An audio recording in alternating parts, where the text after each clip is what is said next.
Ba ba da bow. Ba da da da da da. Hey, everybody. Life.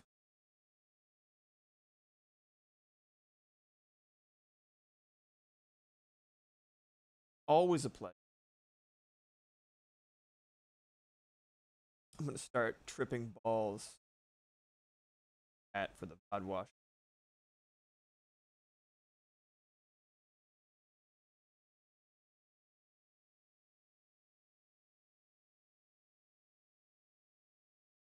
In my soul. 10 degrees. That's so cold.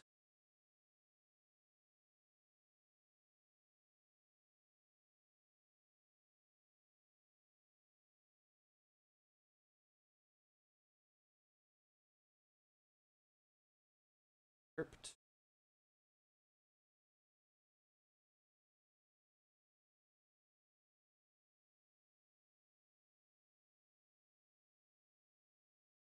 Heck.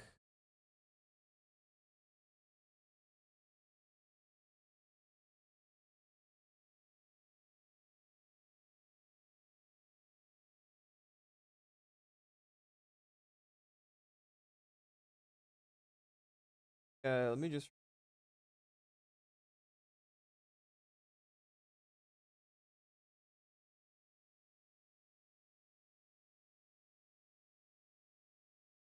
I'll just the trash. Bop bop bop. Okay, yeah, I think that slapped it in the head a little bit. Maybe I'm just talking a little bit quieter than what this wants from me. I'm gonna turn down the spoofy a little bit. It's cutting out a lot. I think it's okay now. Hopefully. Well, anyways, my friends, my buddies, my pals, we are going to resume. We're gonna go ahead and have a nice Freaky Friday fun time. Gonna be doing some fan art for mouthwashing, considering I played it last week. I literally can't believe it was last week because it feels like centuries ago, and I hate it. Let me just make this smaller and make sure that this is in the right spot. Nice, nice. I think the music's at a good volume compared to my voice, but I will turn it down just a smidge more. Turn up the volume in my headphones so that I can hear it. But it is very quiet for y'all. Perfectamundo. Perfectamundo. Let's see here. I can see if that's working. Let's get the iPad back up and running. Thank you for your patience. Anybody lurking or in chat. Love y'all. Whoops. Duty butts. There we go. That's better. All right, that's perfect. There's a little window there. Ends up eclipsing my fucking face, dude. All right.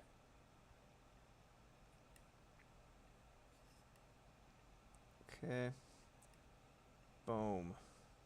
Fucking boom over here. Oh yes. That's fucking perfect. Okay. It looks to be in order as far as I'm concerned. Yep. Great. Okay, so whenever someone says okay, so I think oh cheese, cause queso. Anyway, I'm gonna be making some good, tasty, yummy fan art for mouthwashing. I'm gonna do.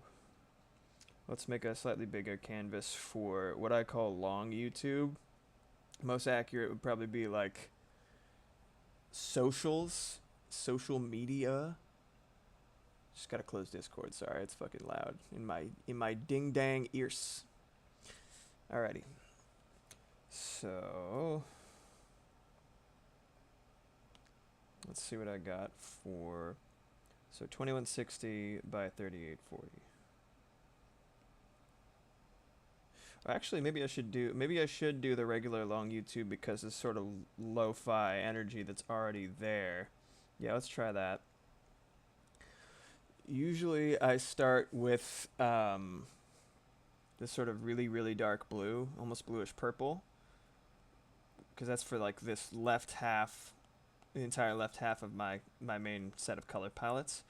But the sort of inverse over here, I think, would end up making for a very interesting vibe. And I think just looking at it, it has a lot of the colors that I want. So I'm gonna do that. Obviously, you know, not being too picky, I'm gonna be using all sorts of different colors from each of them, but I like adding a nice sort of knowing where I am anchored. It's maybe it'd be a little bit low energy this stream, but there's nothing wrong with that. I got my chai, so I'll at least be treading water. Time for chai time, baby. So let's start things off right. Get some sketches. I'll be using this brush, which is from I believe it's from the True Grit sampler. Yes, there it is. It's one of my personal favorites. I've been using it to do a couple little horror things up to this point, including one of the earlier Freaky Friday entries, which was The Patient. A little googly boogly boy with half of a face. That was fun. Alright, so I have kind of an idea. I didn't want to be too precious about it. I didn't want to, you know, I wanted to make sure you guys were here for my compositioning and stuff like that, you know, figuring out. You know, I've been visualizing it for a while, been thinking about what I wanted from the piece. So now it's just going to be about visualizing and or making it actual, manifesting it. And to look off kilter, but not too cartoony. That's the current goal. Swirly, swirly, swirly. Bunga boonga booga boogie baga boo. Alrighty. Little drippy droppy droop.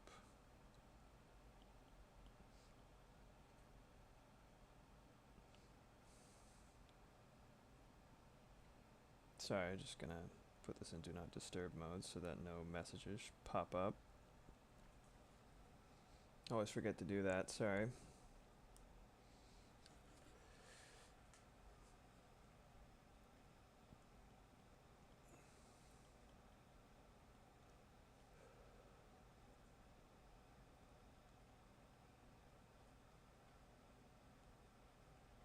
Really going really loosey-goosey.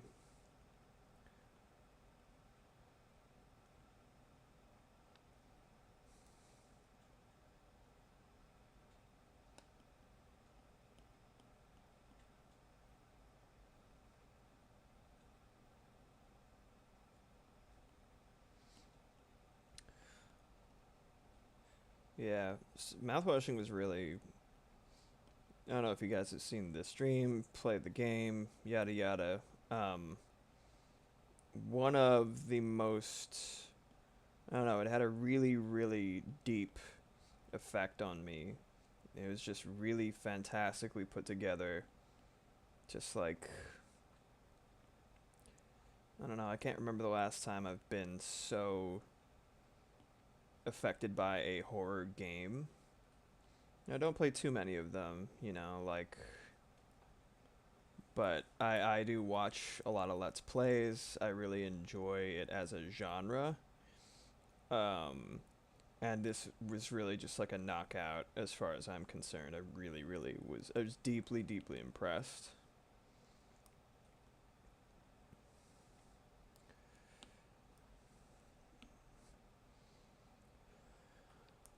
it's really important to me to get a sort of keep this at a. I like this brush because it kind of hits like pixel art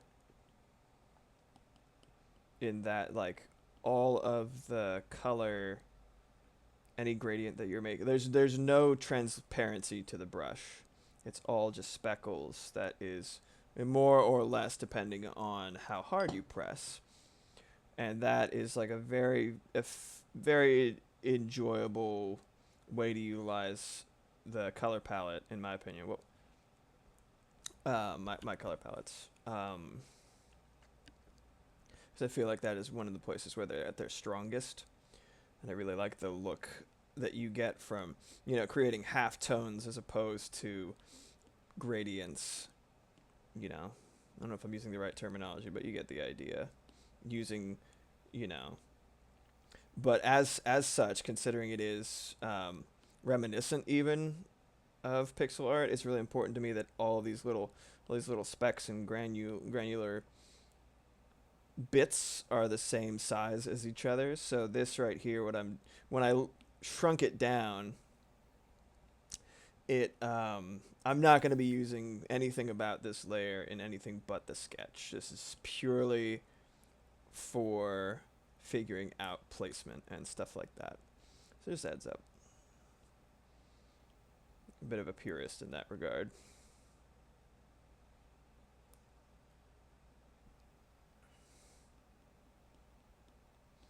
Got this idea in my head. Let's see if I can set it up.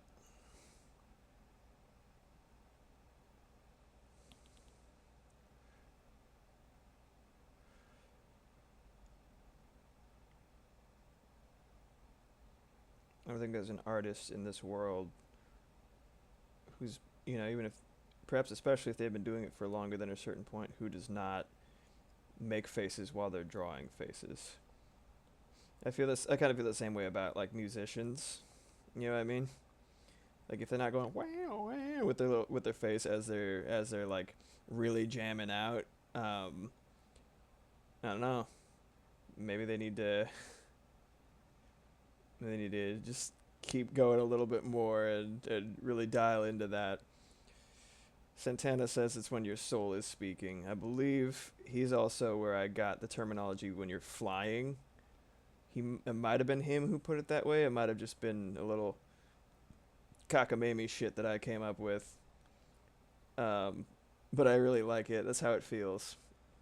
You know, it's like, oh, you really know that you're flying, right? When you get to the point where you're so comfortable with an instrument that it's really just like you're speaking through it. Or I'm not at that point yet, by the way, but I think if I ever get there, it'll be probably through the 6-string bass. Cannot overstate how impactful that has been to have in my repertoire, to have in my little guitar stand set up. Setting that layer, duplicating that.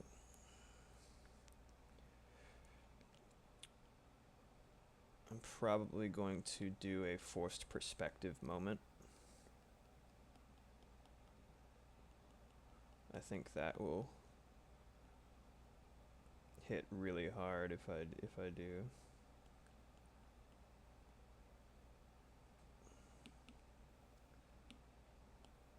Okay.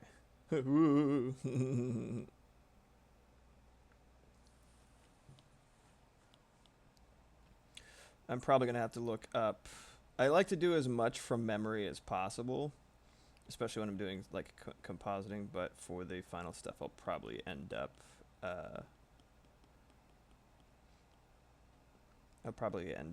looking up some references. Poor Curly.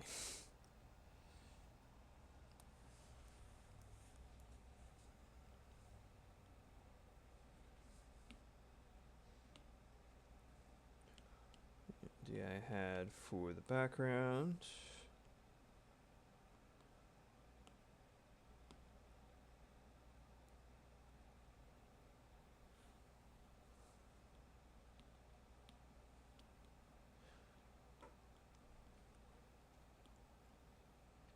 though we are handling some, you know, creepy stuff, some heavy stuff in the subject matter, this is definitely supposed to be a very laid back stream.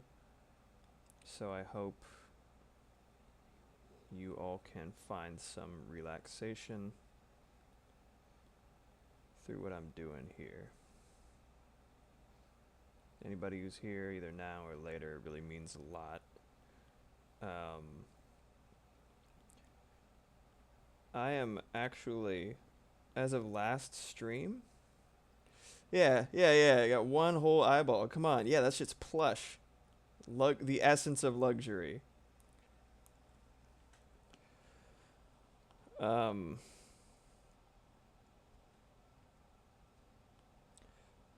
I don't remember exactly what I was saying, but I guess that's okay.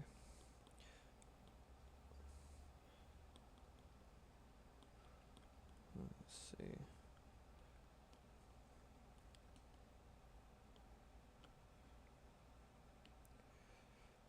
I'm trying not to use too many layers for the initial sketch, but sometimes you gotta, you know.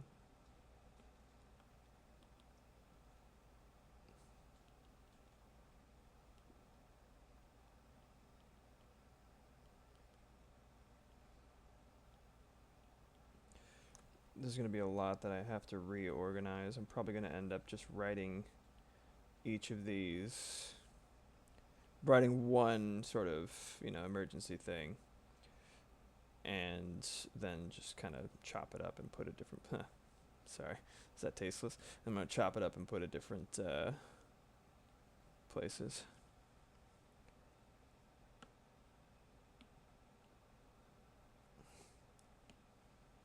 Goes down smooth. Hey, asshole.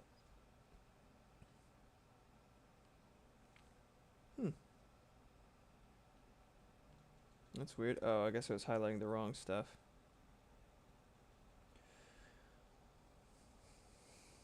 Here we go. Alright, so I'm going to duplicate this, flatten that, so I have kind of like a lifeline, right? And I'm going to, I feel like any adjustments you should be doing, any adjustments you're doing with, is this lagging for you guys, by the way, visually? Because on OBS it looks like it's really struggling. I'm gonna just close my shit real quick. Google Chrome. Oh, actually, I think that might fuck up chat, so I'll just exit all this other stuff. Cancel. Sorry about that, guys. Just kind of lowering the CPU load for a sec. Hopefully that was enough. See if my computer's breathing any sighs of relief. Hopefully I have. Looks like the upload speed's pretty good. Whoa, unless kilobytes per second is like dog shit. No, it's a couple thousand. I think we're okay. Anyway, hopefully the you know, any music or anything like that is at a fairly okay level for y'all.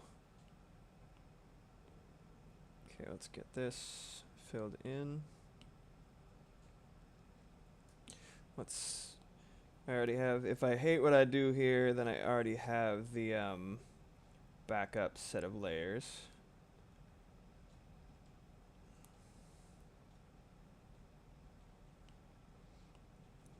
Really exaggerate this real quick.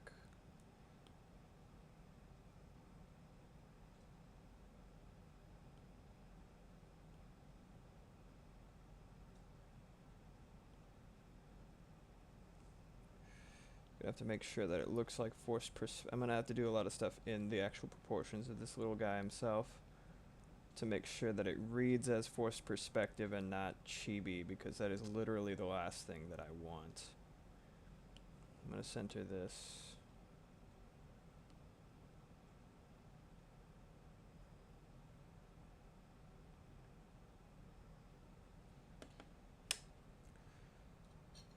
Shout out to Homeboy Bobbing for just recently releasing this version of his song Mastodon Matador. Check it out on YouTube if you are at all interested in good modern music. Videos on YouTube, videos on YouTube, shit's on Spotify. I really like his stuff. I've been trying to kind of spread the good word of Homeboy Bobbing. Yeah, I just love his stuff so much.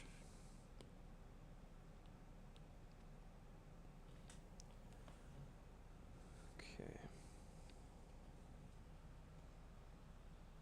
It really looks pretty fucking laggy from where I'm looking. Apologies if it is disturbing for y'all. I'm looking up a reference for the shot that I want.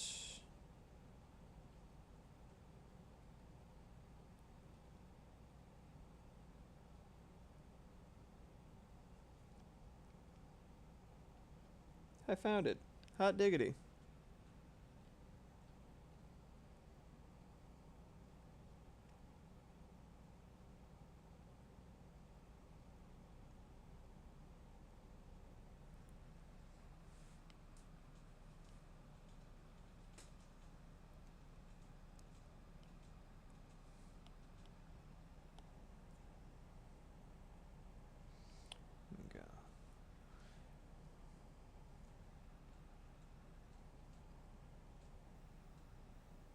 I could do cracks in the earth, but I'm a little less adept at like glass.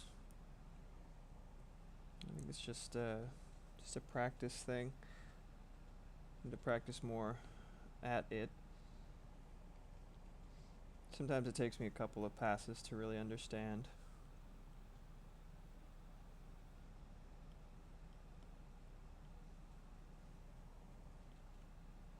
I always thought that cracks in glass panes and stuff like that looked like spider webs.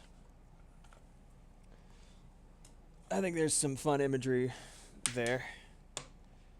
Not for this piece, but just in general as like a nice... I'm a big fan of, I'm a big fan of parallels and overlapping concepts and stuff like that.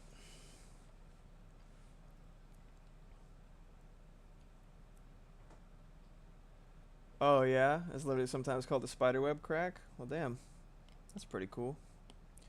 Only spiderweb crack I'm interested in is Black Arachnia from Beast Wars. Haha. Ooh, heyo. Anyway. That's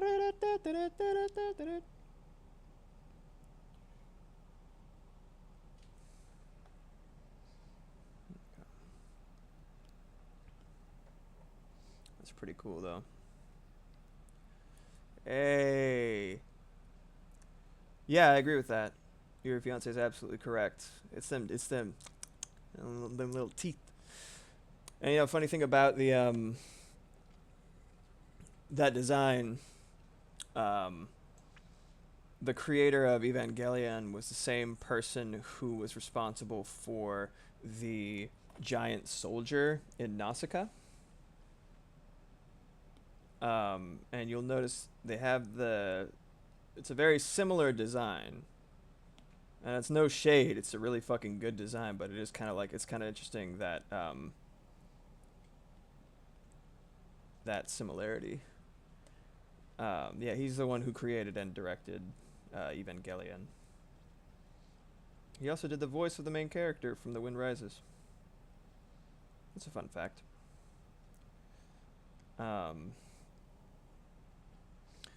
And I thought the design for, you know, Devil May Cry is kind of famously a little shitty, or very shitty depending on who you ask. I have yet to play it recently, but I was thinking about buying it just because I'm such a big fan of the series Devil May Cry that it might be interesting, especially to play on stream, because bad games are way more entertaining than good games sometimes. You know what I mean? But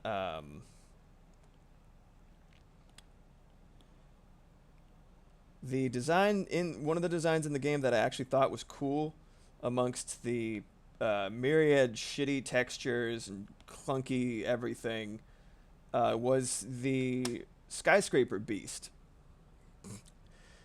It's like a demon jetting out, like a huge, enormous demon jetting out of a skyscraper. And he has this cool ass mouth that's very toothy. And and I was like, this design is actually, like, it stuck with me. I was like, this design's pretty fucking cool. And then I saw Nausicaa later in life, and I was like, motherfucker just yanked that shit wholesale. What's wrong with you guys? I was like, well, it was fun while it lasted. The respect for Devil May Cry 2. I was like, I gotta respect where it's due. It's like, apparently it was not due. Imagine that. I think maybe I'm going to do a little bit more of like a biblical angle, because I'm already doing the kind of halo motif through the cracks in the screen there. I'm just going to dial into that.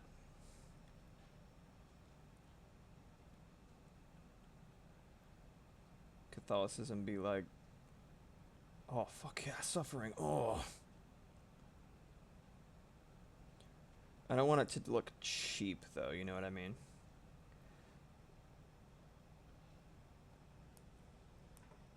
Let's see. Increase the, just exaggerate the perspective yet more. That's looking pretty cool. Let me see. Which do I like better?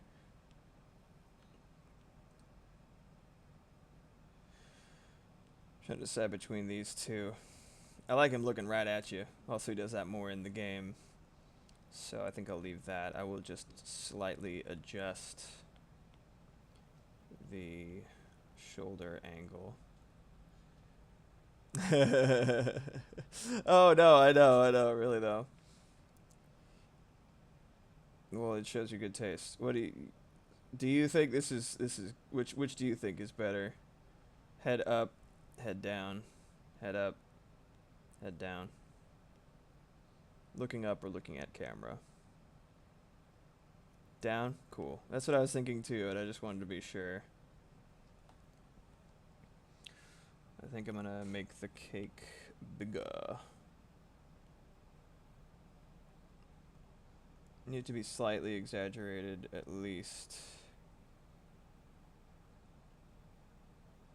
I'm gonna have to do some. Up does feel like Curly is in more pain, and that is more directly like doing the sort of Catholicism thing, but yeah, down does seem, that's what I was thinking, seems more knowing. Yeah, his confrontational stare is like, I would say 50% of the game, so I think it needs to be acknowledged. I'm gonna do some more ribbons, bandages.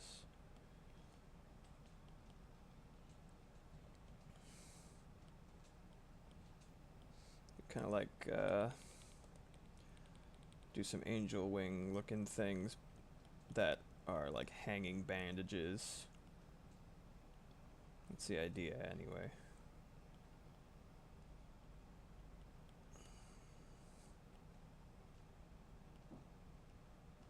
I'm gonna make them more exaggerated as we get closer,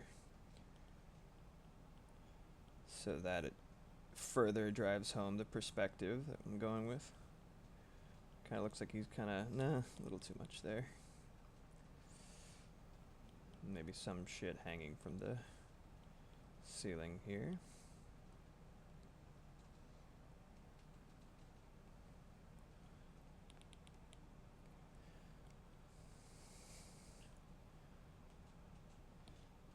The angel wing implication is definitely kind of like a subtle thing. Really, it's more like he's ensnared. Part of me was initially thinking about doing like him sitting in the chair on fire, because it's one of my favorite. I love that shit in general. But zoom in a little bit.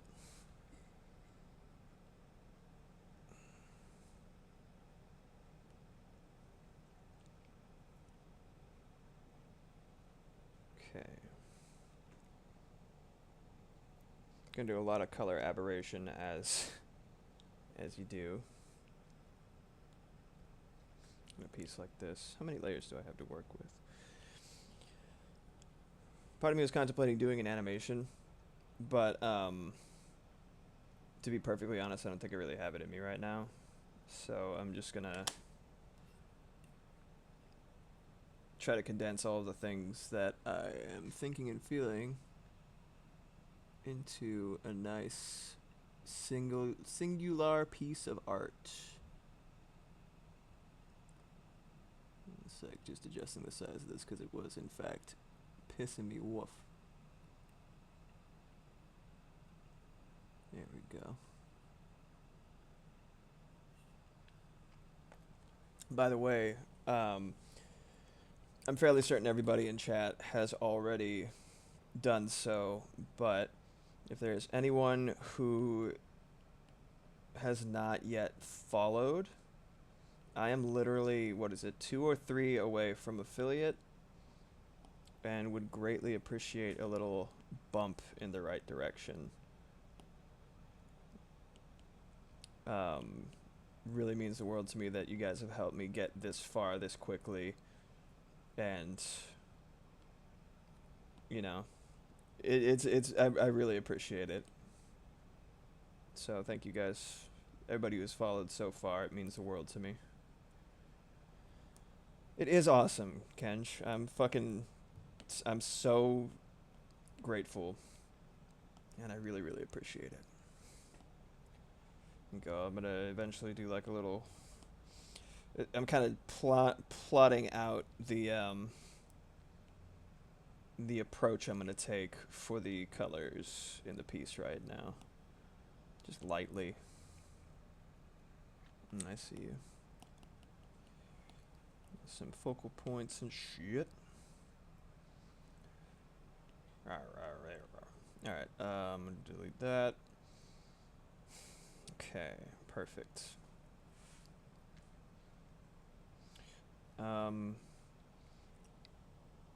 Debating whether or not, I think I'm just gonna do it with my little pan instead of actually just writing a font. But we'll see what ends up happening. I'll start with the main piece. I'm gonna do a more painterly approach, and I'll do the. I'm trying to get better about doing outlines last, starting with like painting stuff, because the more into painting that I get, the more sense that makes as an approach. Delete all this. Yep. Delete all that. Yep. We move down to 1. I'm gonna flatten. There we go. I'm gonna put this on the top of the list, things that I'm doing.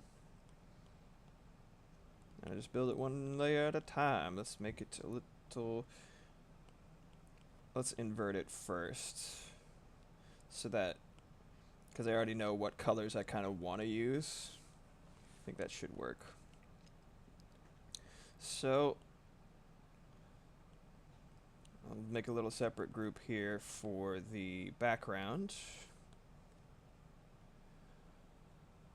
Let's do. It is a bright, glaring red. Yeah, I think that'll work. That's actually kind of a dead ringer for the color that they used. It's pretty fucking close. I'm happy about that. I don't have to do too much footwork, fancy or otherwise, to get the desired effect. Looking at it, I might also just do the cracks in red, you know, and then have the background be black, because I did have this idea for like.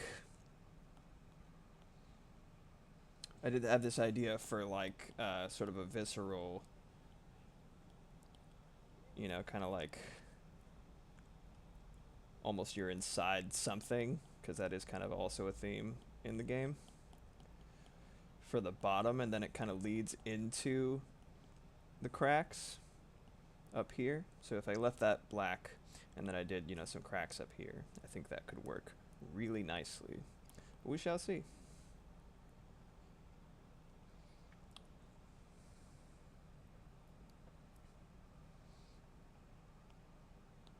Hope you guys are having an okay day, all things considered.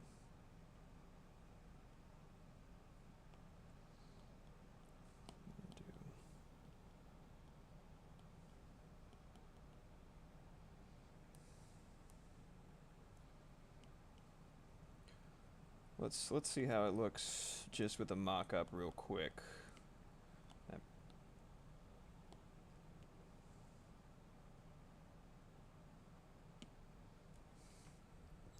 don't know if I had the text in red.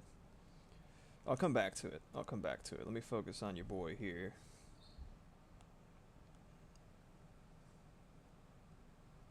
Yeah, same. That's like the only way I've been regulating as well.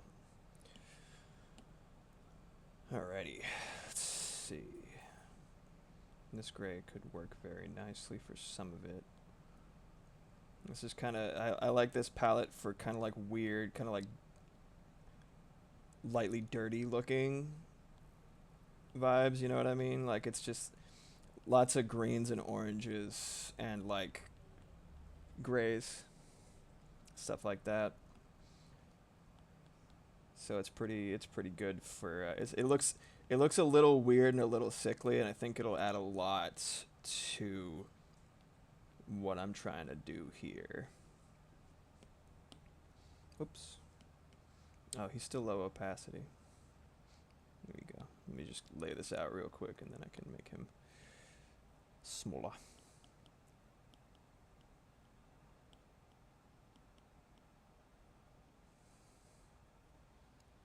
Okay. Let's start with a darker color. I really want to build from 0. This sort of dark, very dark green, which will eventually set off the reds and brighter reds. Let's pick kind of a reddish gray that will end up reddish, or kind of like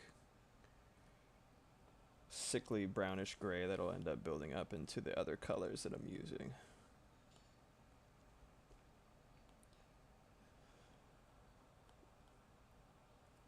Let's see that. Let me actually make a couple little test spheres. I like doing this sometimes.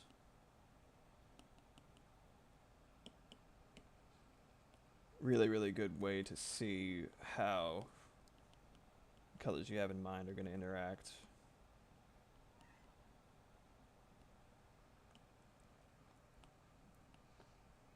Kind of jaunt over here real quick. So at this point we will start moving up. That's kind of cool, yeah. Because one of the things that's so important to the look of the game is the pixelated halftones that you're getting.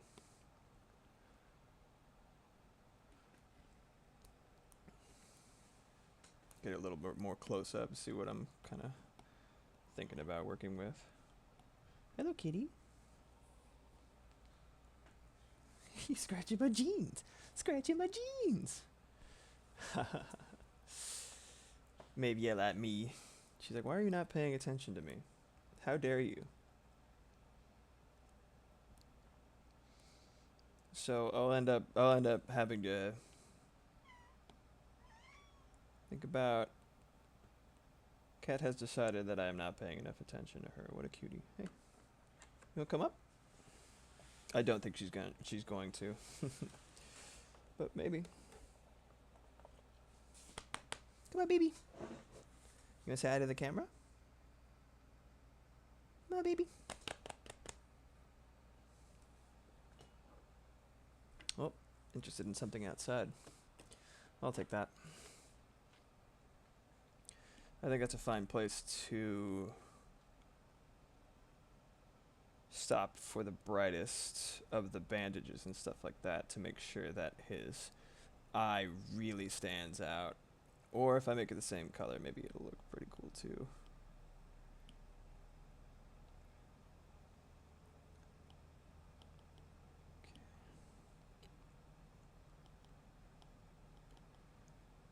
So got some pretty nice kind of earthy, grungy, grody tones going.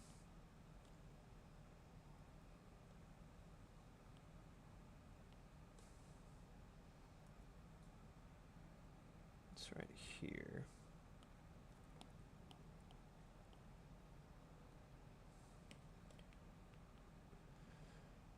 One of the main goals I have in terms of making choices for colors is to make sure that even when something is dark, it is as vibrant as it can be. And sometimes I even succeed.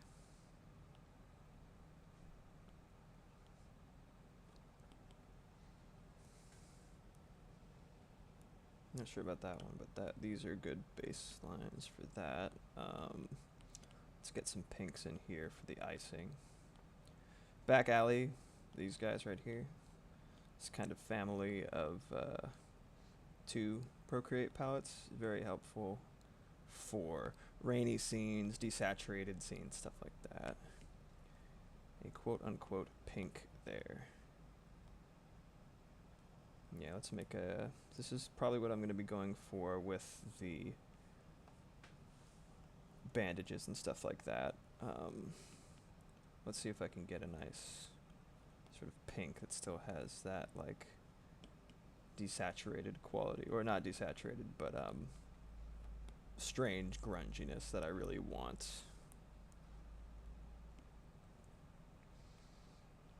I set these up so that I could basically do as much creating as possible while the numbers were kind of... Basically, it's like an active discovery while also making something, you know what I mean? So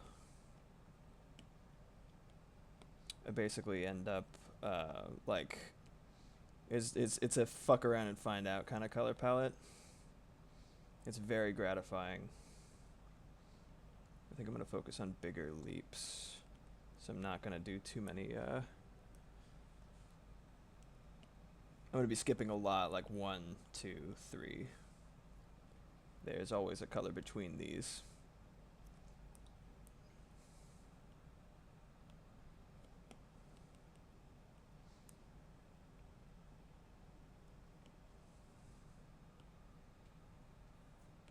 And that is probably too bright for what I'm going for. I might just stop here, but you know, it's all good.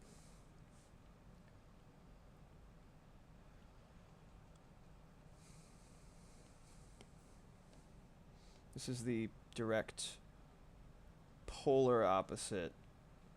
This right here, side street, is a direct inversion of back alley right here.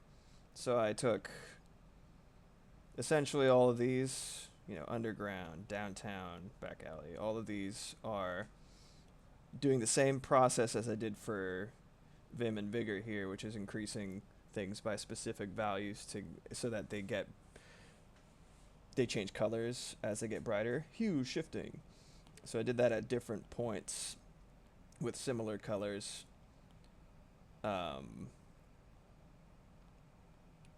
Starting at different points, so starting at a really dark color, and then starting at, you know, slightly brighter, starting at desaturated color, and just kind of like watched it happen.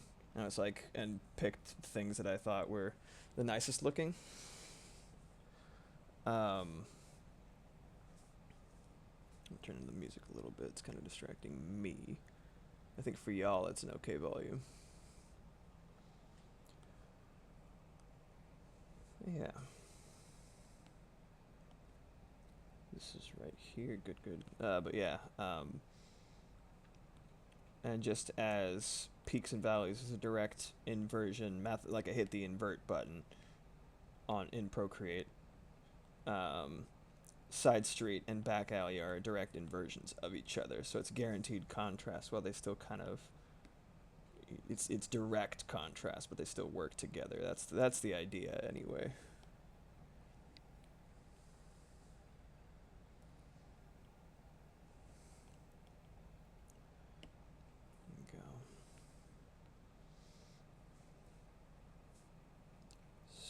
this way and this way.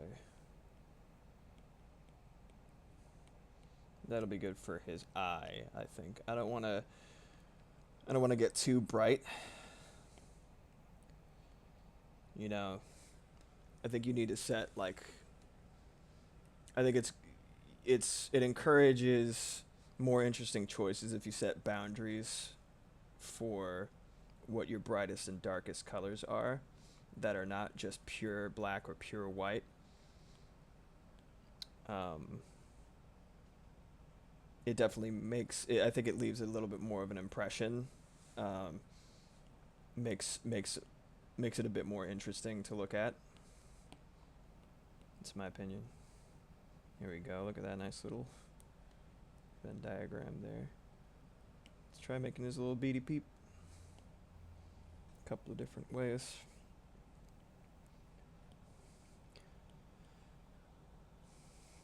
Usually, like this is a lot more official, a lot more laborious than my usual setup for something like this. But like like usually I don't think about it too much. I just kind of like start whacking at it. But I think it's a very good exercise.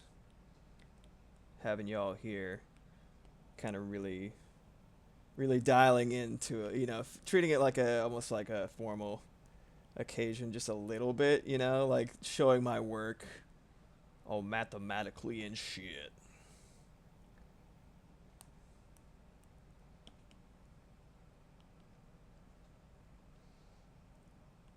Let's see. It's a very faint.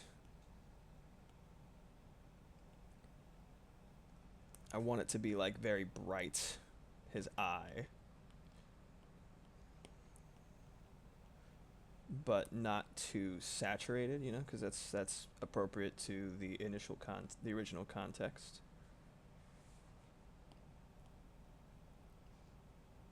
Kind of doing a little pointillism with the granular brush, and then right in the center I put that same black that we're working with. I might lower the contrast a little bit. That feels pretty good. It feels pretty good just looking at it. We'll see what decisions I make later on down the line. Let's see how all this shit works with red.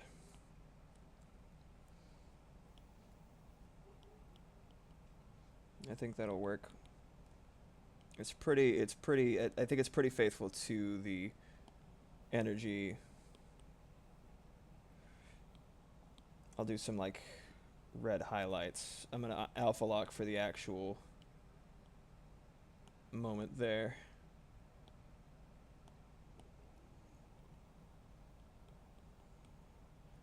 Yeah, I think that's gonna be really powerful. Just having the red highlight or red low light kind of creeping up from the actual shadows.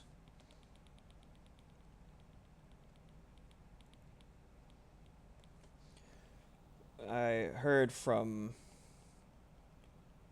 my brother-in-law a very interesting game that's free right now on itch.io, or itch.io as I call it. And it is, I believe it's called Voices from the Void, where it is equal parts a job sim, like a kind of cozy game, but also kind of a horror game, where you are, your job is to be like filtering messages from outer space. And I was thinking that would be a really good candidate for a Freaky Friday in the future. Yeah, right? It's really, what else are you going to call it, right? It's itch.io. Go. Let's get sort of that. It's really interesting when you add that quote-unquote black shading, because it's not actually black. It's that really dark green that I put in the background. But like, look how different the vibe is once I add that and that alone to that little blob, little nugget of color that I made. If you add it too, if I creep it in too much, it looks kind of like it's been like really over seasoned or burned. But yeah, go. Let's set a little bit of this right here. This is just a test. See how it looks.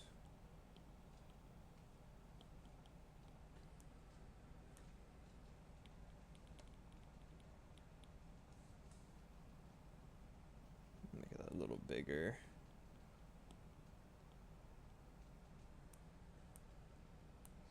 Pretty cool. Erase the edge kind of creeping out.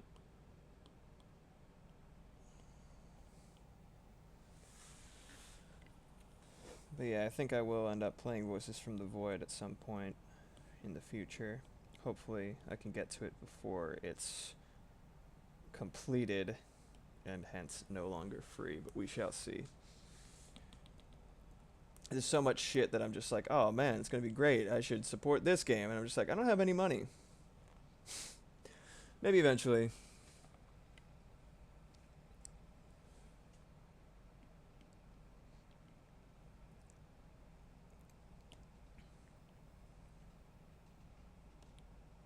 It's a little bright.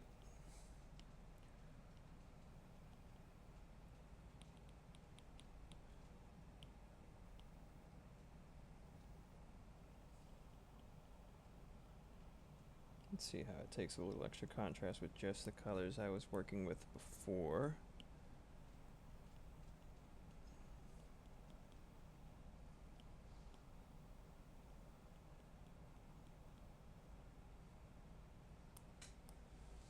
Yeah, I think that hits okay. I'm so far I'm pretty happy with the brush choices with the brush choice for this piece. So let's see what happens. It's as bright as it gets. See, I kind of want to make the frosting a little wet looking. Generally, you want. It's funny. The more I get into painting, the more I try to do fuck. Before I do that, I have to draw the background first because of the way that the highlights and stuff are affected by the environmental lighting and stuff like that. And again, I'm 100% a poopy pants baby boy amateur when it comes to stuff like that, but it's in my experience with it, it's tough really making sure that all of your you want to make sure that the light, the brightest bright and the deepest dark for the shadow hit everywhere in the drawing. It'll make everything feel a lot more at home together with itself. That's fun. Kind of looks like toothpaste, doesn't it? That's appropriate.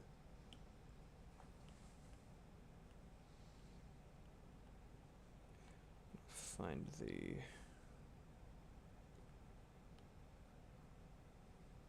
toothpasting. Yeah, everybody's favorite horror game, toothpasting. I feel like this gray is going to be muy importante. Alright, and let's just minimize that. Get this going. I'm going to do real quick. So I'm going to make this. Boom. Alright, that should be nice and conspicuous as I'm building up from the bottom.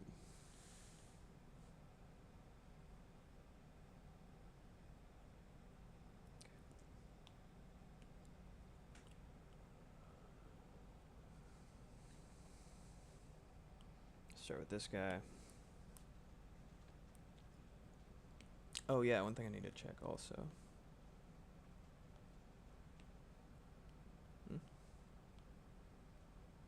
Why are you invisible? Oh, it's just high up. I'm so stupid. I was like, why are you invisible? Damn.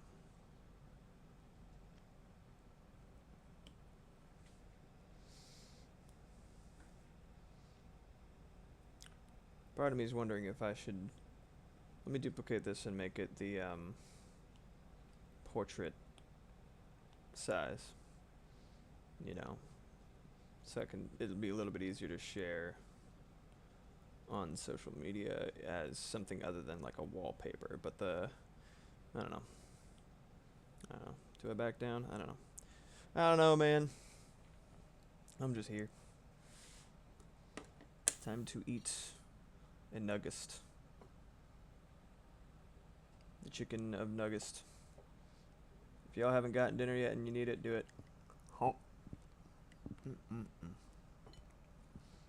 That's one cold fucking nugget, dude. Whatever. Oh. You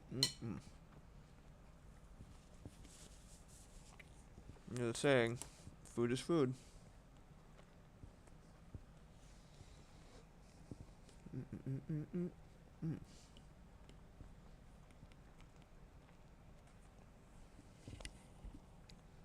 I'll spare you the mouth noises by muting for a sec.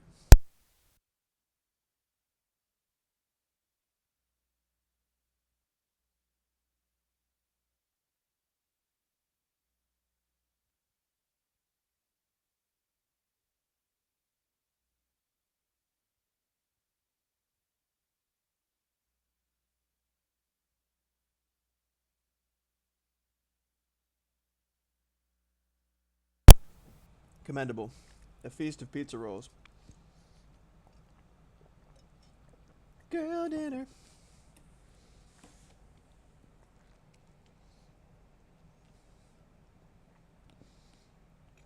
Gotta figure out a good yellow that doesn't look too vibrant. You know what I mean? Something comparable to the pink. I realized an idea I had for the candles involves me finding a nice, yeah, maybe I could use the back alley yellow. That could work. Will it still be vibrant enough? Yeah, I'll come back to it. Alright, you come over here.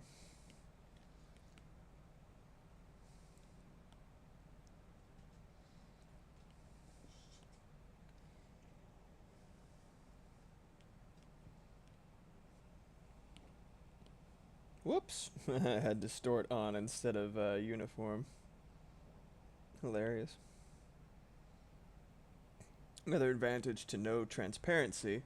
Oh, you died in the Skull Cave? Aw. Pour one out for you, homie.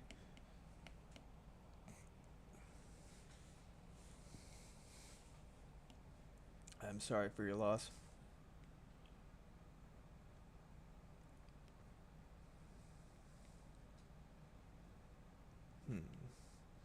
That could work. Why so small?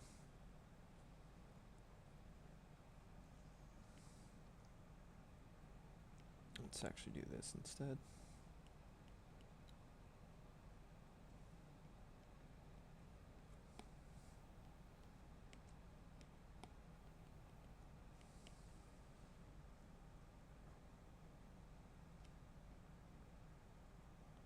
Five over, yeah.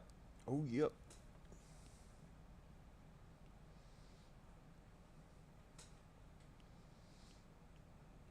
Maybe I could use these. Yeah, that could work, and then they all come from the same gray.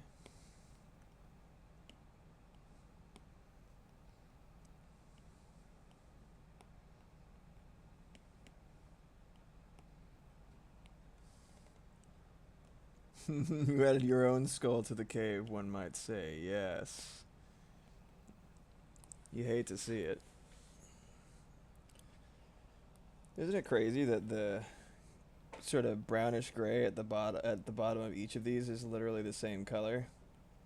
Look at that. See how different they look? Just because of the one that's next to them. Contrast, baby. Super interessante. To me, at least.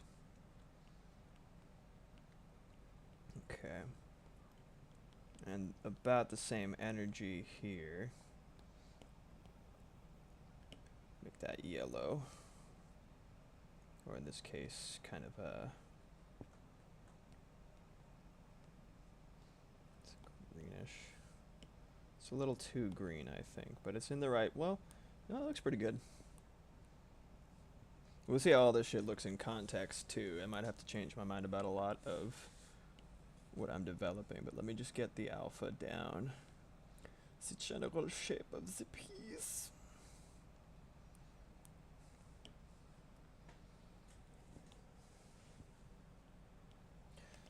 Go.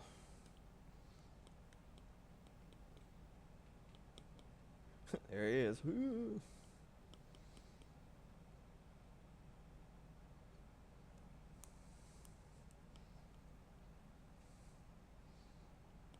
This brush is so much fucking fun, dude.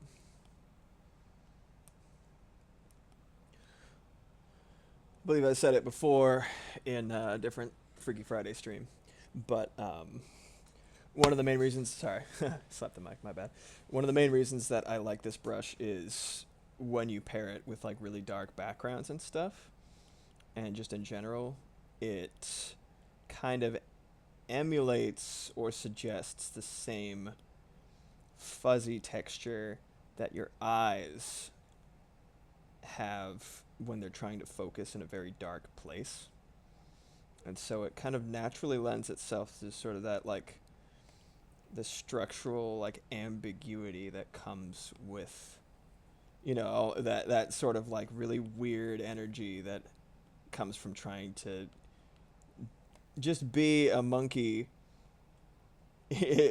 in extreme darkness. And it's like, you know, all the little things that you've told yourself over the years. At the end of the day, you're still just a frightened little creature in a scary, scary world.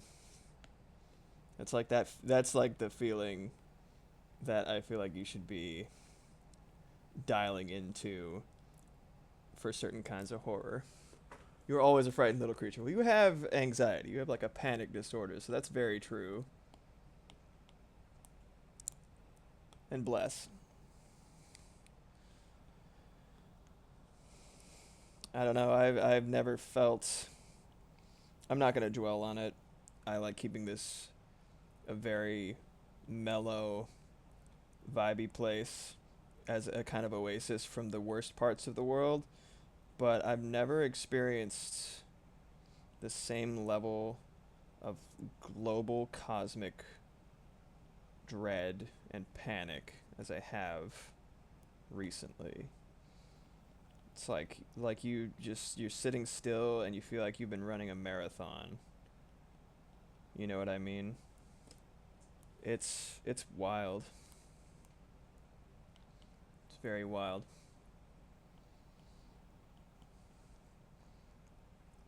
Times are strange, you know? Anyway. Okay. That does not belong in that layer. That's fine. I think his head is a little bit too big. Let's get it. Shrink your head, bro. You got a real big head. Yeah. Well, happy to be in California. That's all I can say.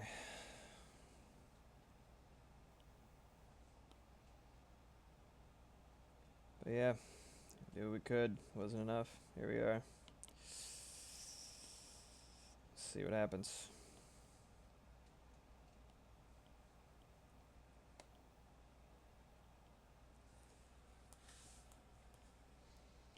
Alright, let's get...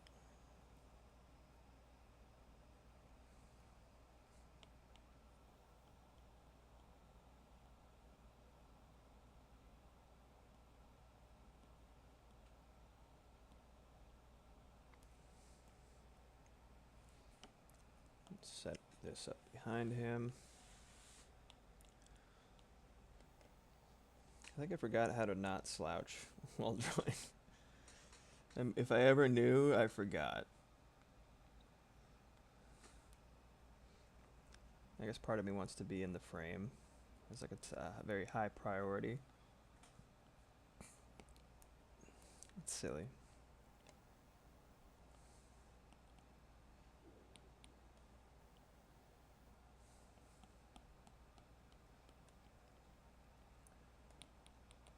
I've only ever been in like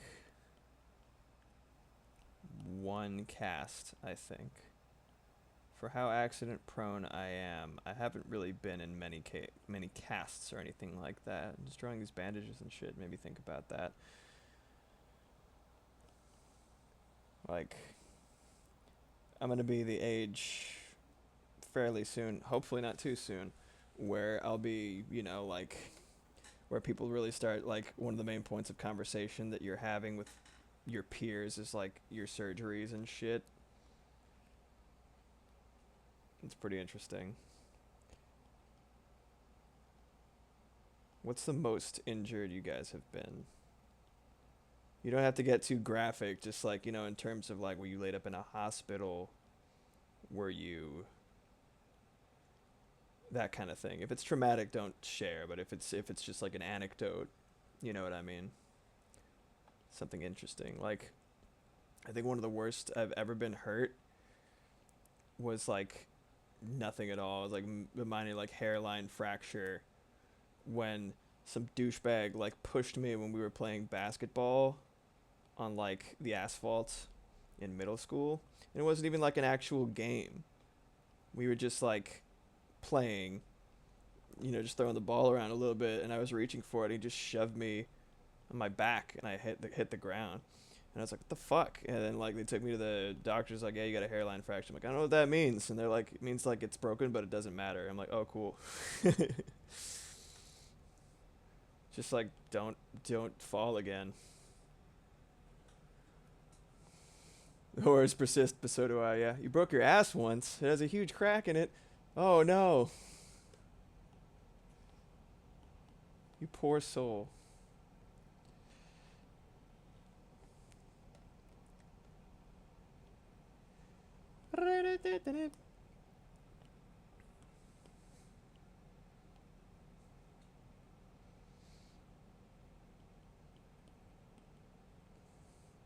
Kind of want to make it look like the cake is like unraveling and becoming him, because it's like an evocative thing. It's not technically a spoiler, right?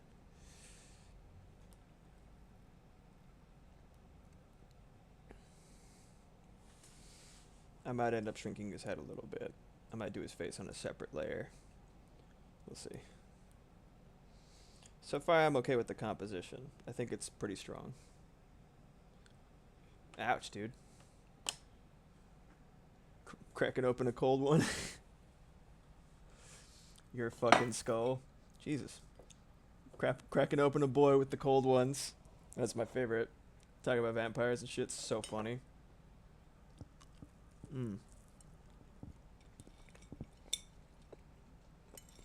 Yeah, I'm glad you didn't break any bones. Muting again, sorry.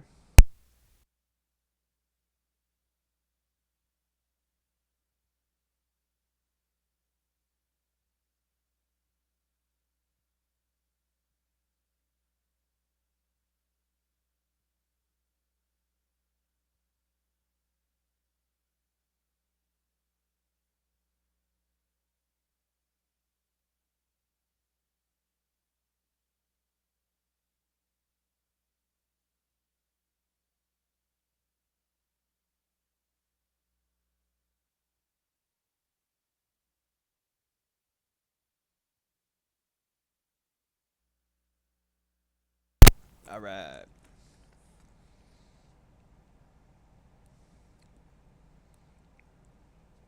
Good old Curly.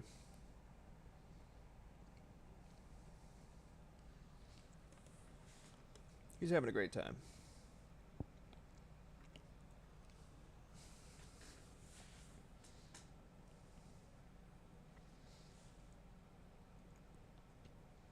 I do have a blue I can use.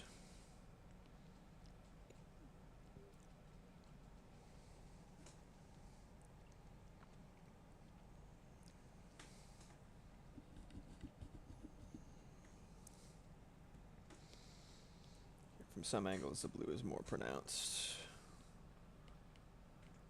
I'll start lower.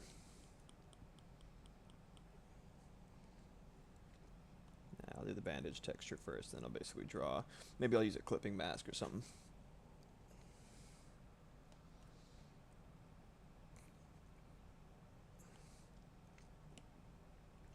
This actually be a pretty good way to test out the colors I was fucking around with.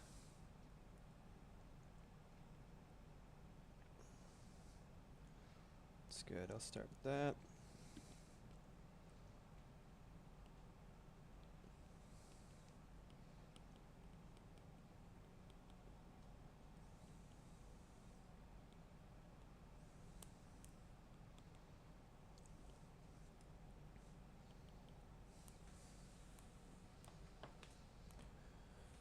Alrighty.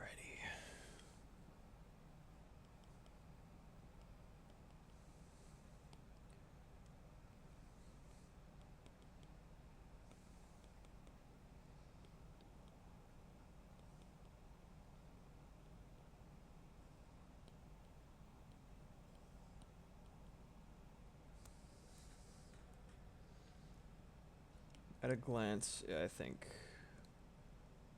it's off to a good start.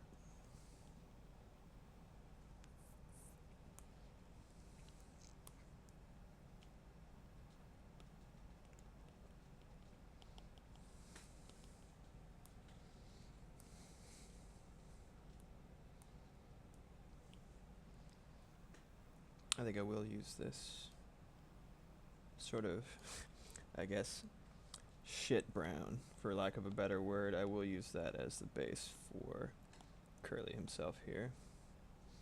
And this will be the second color up. Guess I should probably, theoretically, I should probably put the flesh layer down first. And then add the bandages over that.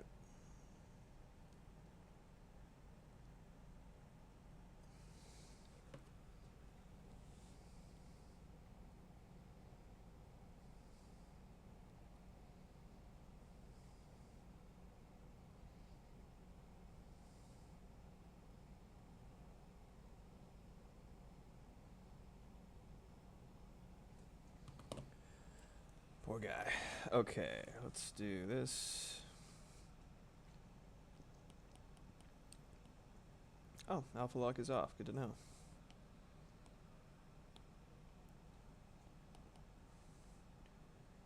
Yeah, let's do this. First, we must construct the jerky. And then we can wrap it up to go.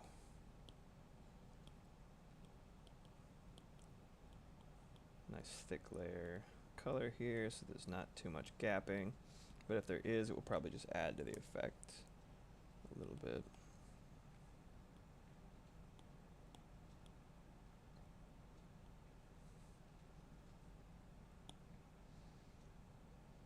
Pink down into the cake.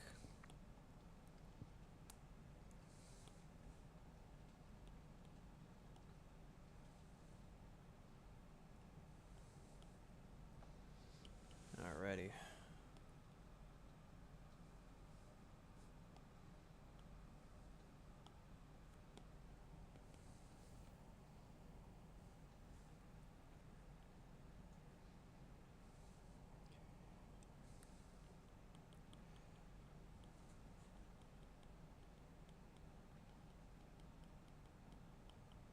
Clean this up a little bit.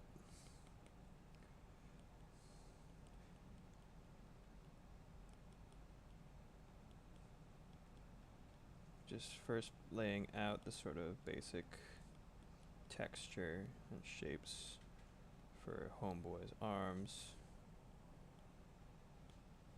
and little yucky body.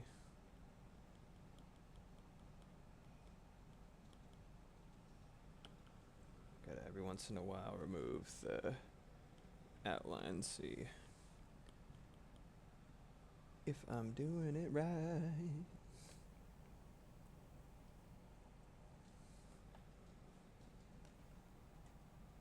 Hello, kitty.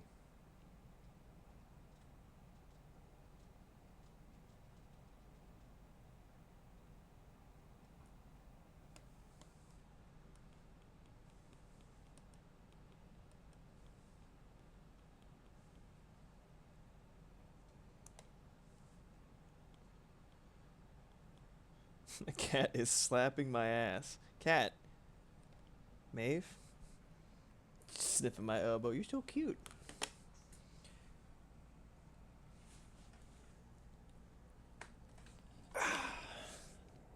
Everybody say hi to Maeve. Say hi to the camera, Maeve.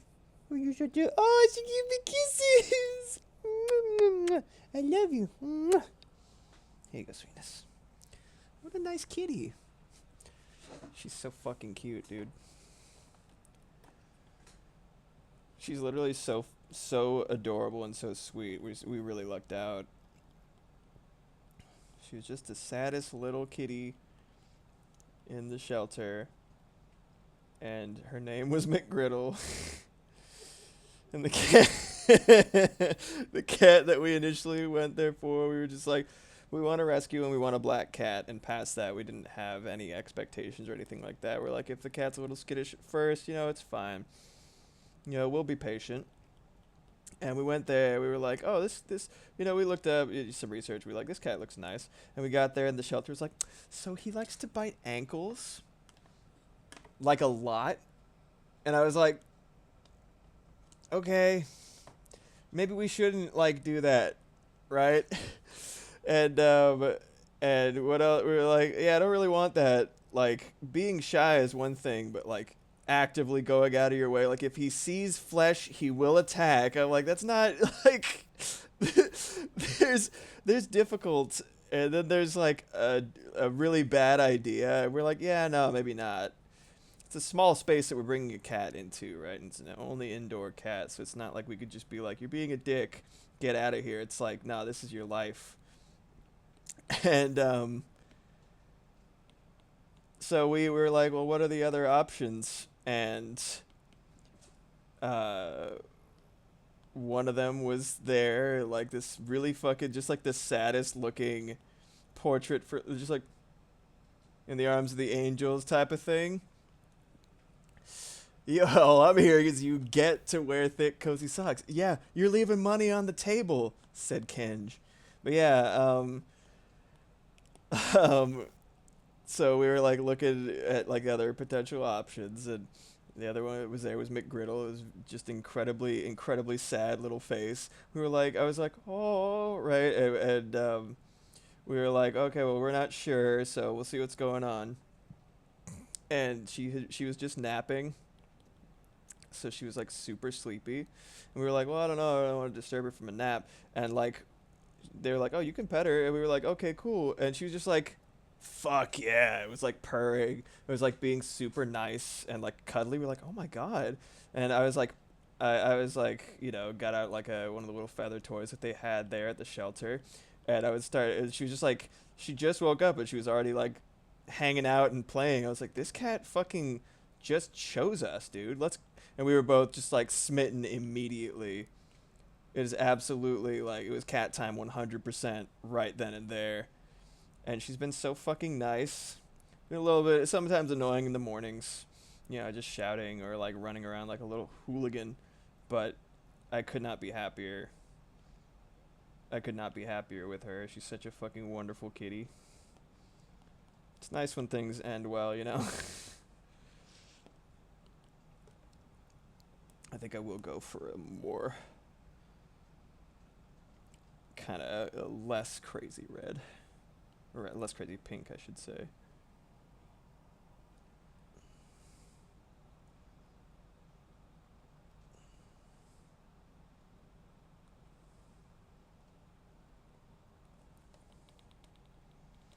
Reducing this.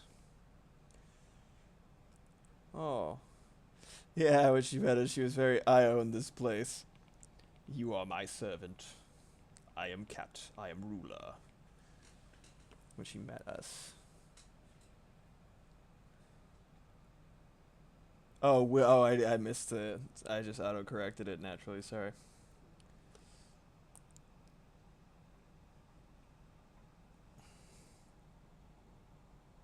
There we go. Meaty meats. Meaty meats. Make it a meat set. This guy's made of meat. Perhaps we are all made of meat.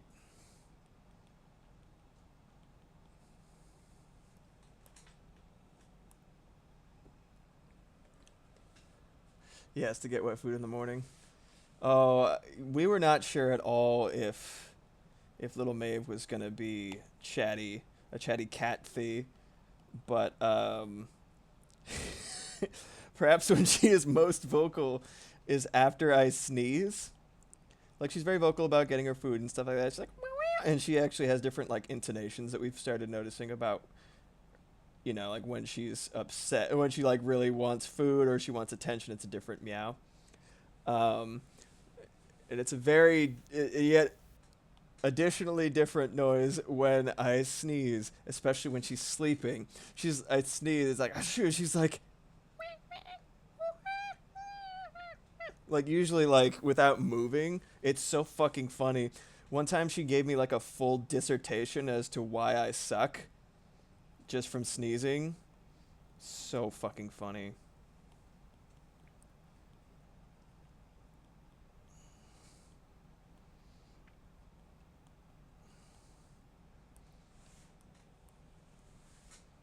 She really just absolutely despises my anything close to sneezing. But like when Moxie sneezes, Maeve doesn't give a shit. It's like, yeah, whatever. Even when she's sleeping, it doesn't matter. When I sneeze, she's like, "Shut the fuck up," in her little cat voice. It's so funny.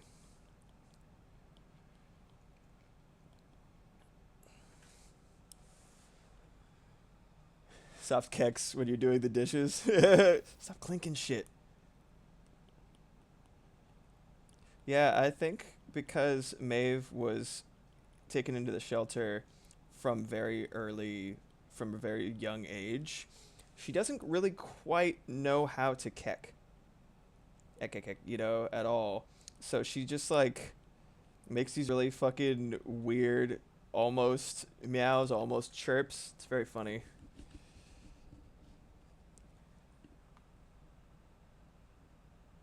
I don't want to listen to that right now. Sorry. Nah. Yeah, I'll take Bill Withers. Let's go. Okay.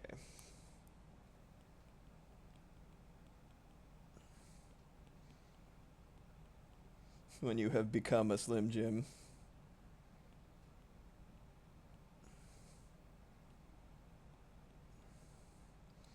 I checked.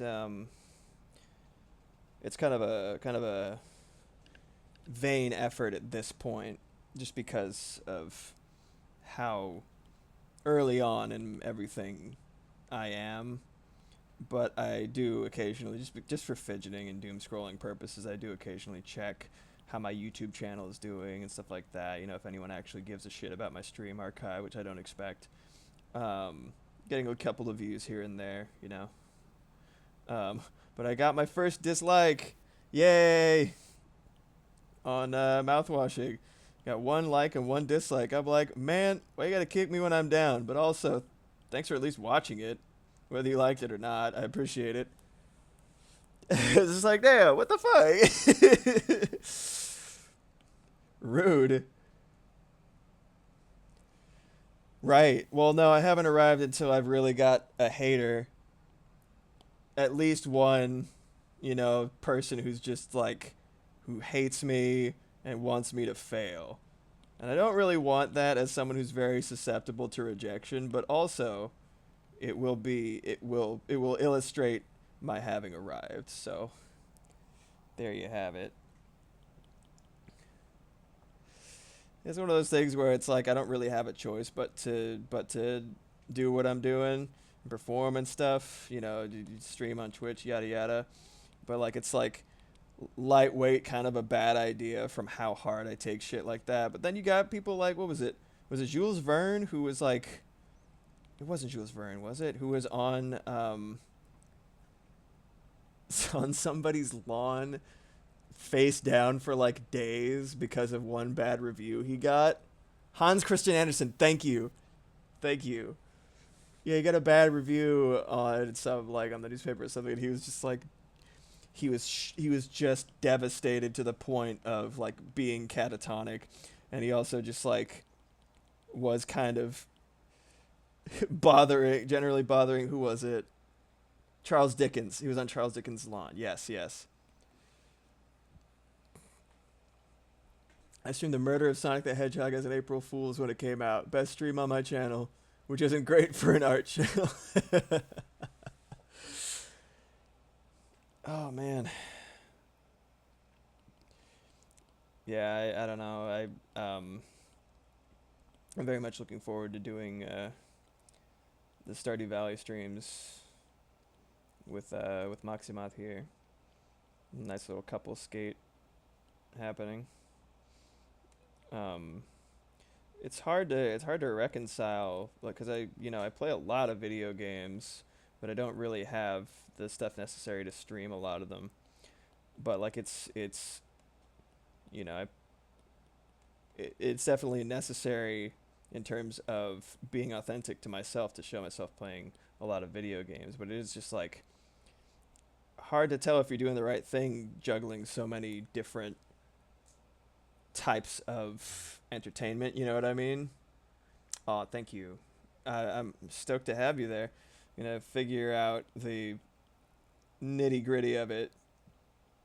Hopefully not all day tomorrow, but we have everything we need. Hopefully, capture card just needs to work on the laptop that is not this one.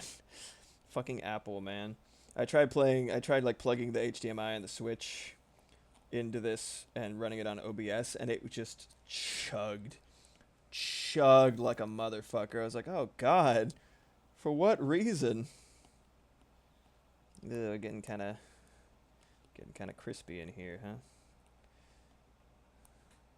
You poor bastard.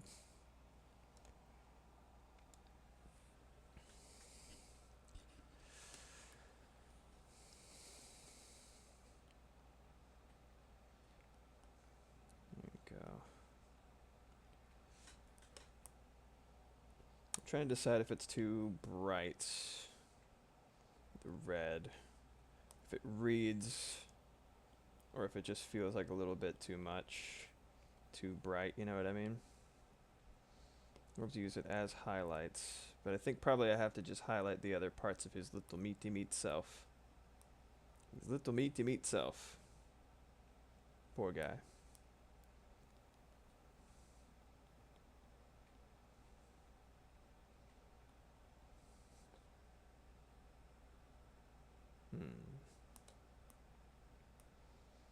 Looks totally different on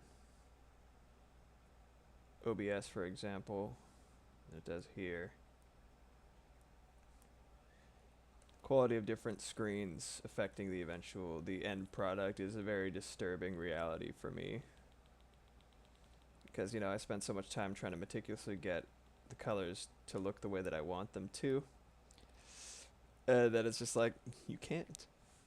In fact, stop it.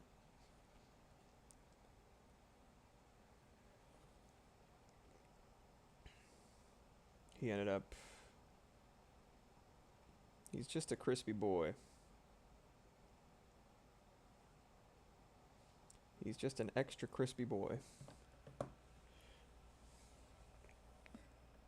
Bacon lad, yes, well said. Goes down smooth. Unlike the painkillers. Yeah. Yeah, extra crispy, like really a lot extra crispy.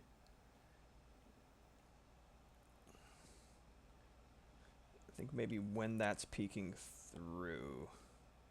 Yeah, let me just do that. Make it look a little bit more like he's just like flayed. Ah, I hit the eraser. Oh no.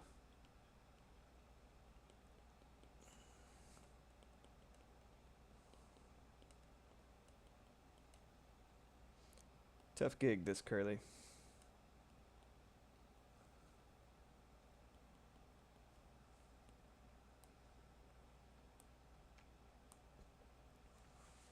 I'm going to add quite a bit of depth once I put the bandages on. Some darker shadows and stuff like that.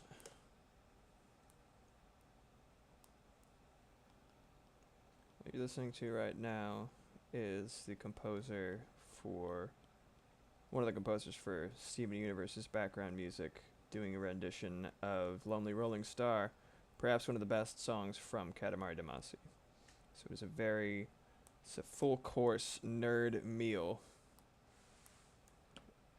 Finally some good fucking food. No, it's a nice little bit of art there.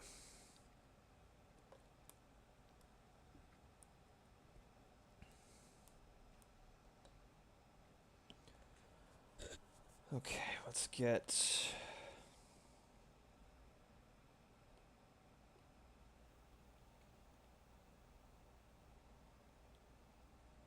turn off the line art. It's looking alright. It's good, pretty good.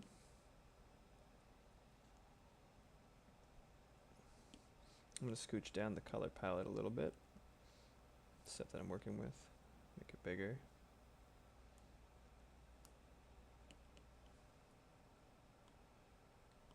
And duplicate that.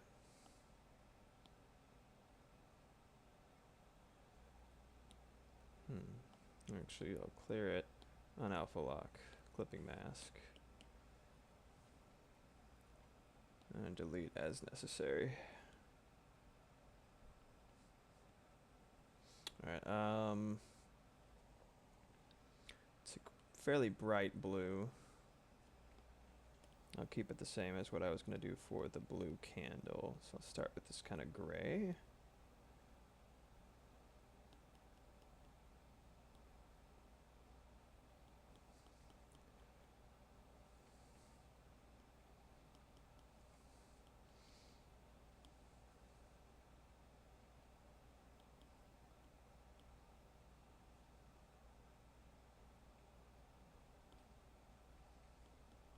Alright.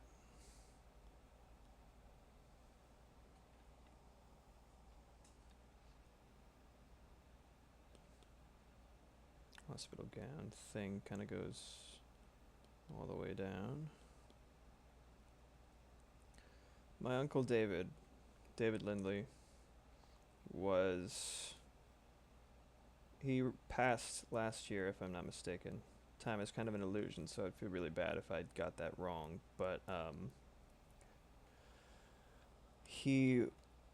please do yourself a favor and look up David Lindley music, because he was a phenomenal instrumentalist, perhaps some people might even say a maxi instrumentalist, because he played anything with strings he could play. If he got his hands on it, he could play it. He's an incredible musician. He was a very eccentric individual, and he was just a very kind of a shining light in a very dark universe. Well loved, as he should be.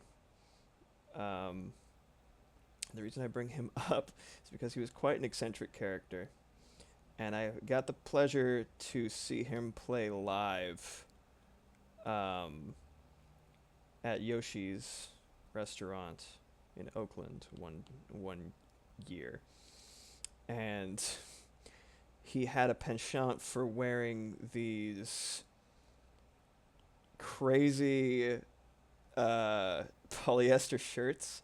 He had like a whole like armada of them, like a whole closet full of them, and the one he was wearing had a bunch of Elvises on it, and in the middle of his set he stopped and he said, "Every one of these buttons has a little Elvis all the way down."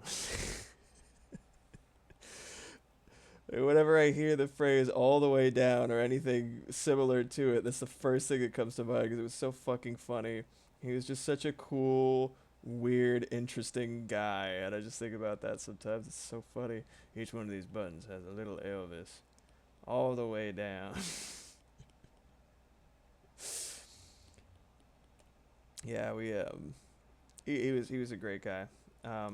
He played a lot with Jackson Browne, the musician. Well, obviously he's playing with him anyway. A very prolific musician, especially throughout the 70s. Great songwriter. Jackson Browne helped write was one of the writers for "Taking It Easy," the Eagles song, and he has his own version of it. If you look up um, Jackson Brown's Saturday Night Live, I believe that is the first musical performance on Saturday Night Live. You can see my Uncle David playing the lap steel guitar. He was an absolute fucking legend. So fun fact. However good I get at music, I could never hope to match his level of virtuosity and pure fluid way of speaking through an instrument, but he is a constant source of inspiration for me, and I deeply regret not having the opportunity to make music with him while he was still with us. So, rest in peace, David. Sorry to get heavy during chill times, but you know, there you have it.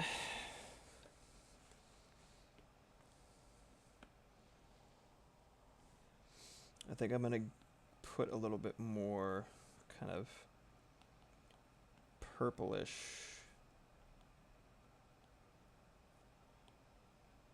Maybe I'll put some more kind of purplish shading in the creases of his hospital gown, I guess you could call it. I guess that's what that is, right? Let's do... Will that work? Yeah, man. I'll see if I can... I'll see if I can scrounge up the link for him playing on SNL. And a couple of his songs are everywhere. Definitely recommend checking him out. Just kind of, you know, honor his memory. He was a great man. Great musician. Let's do this. Yeah, I think that will add a little bit of texture to this man's poor fucked up body.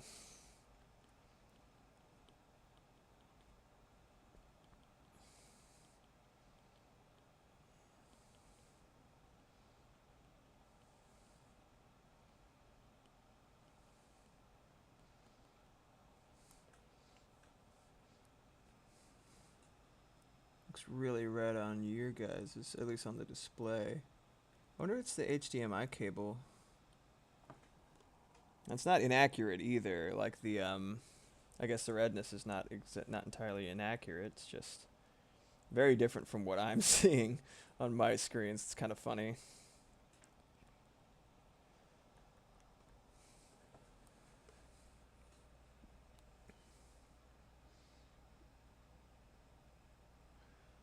Hope it doesn't look like he's doing like like a b-boy stance. He's like, got myself 4th-degree burns all over my body. Fucking, there you go. Think about Donald Glover's like b-boy stance bit. I don't know if that was back when he was with Derek Comedy or not. Not all of that has aged well, but there's some very funny moments in there. That's a little gross, but is it good? Is it good gross?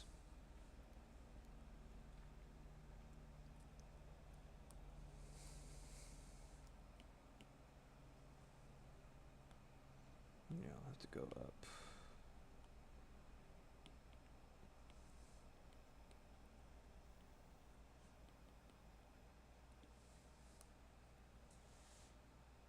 It's looking okay.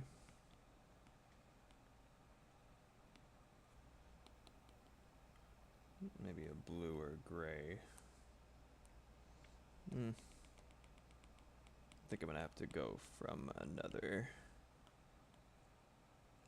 end.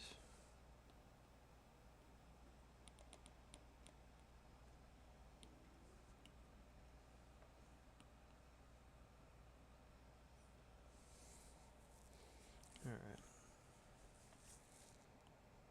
Let's get his little peeper in there, his little beady peep, and his little toofs, little teefy toofs. Make sure that I strike true, putting this back real quick.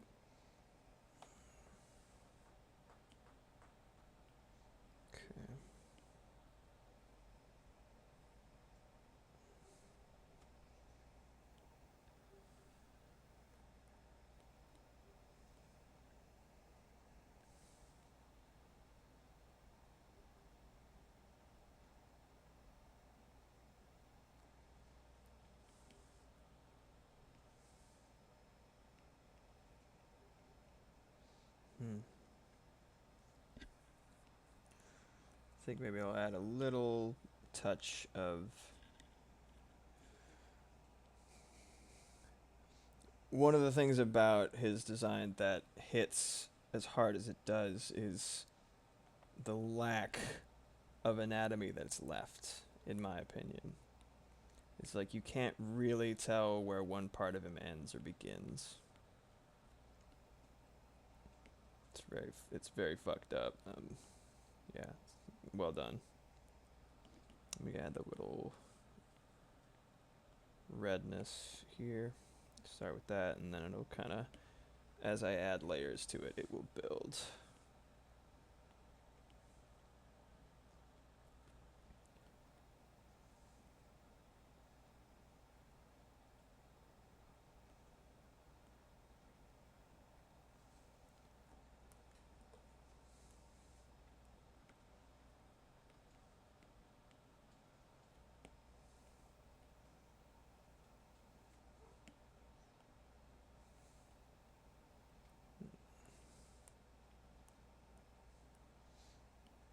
Let's do some of this. Whoop.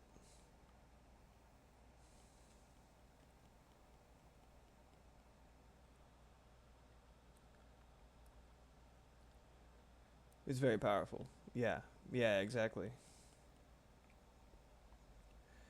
It looks like he literally had like everything amputated or just lost it. He was like, he got fucked up in that explosion. Poor fucking guy, dude.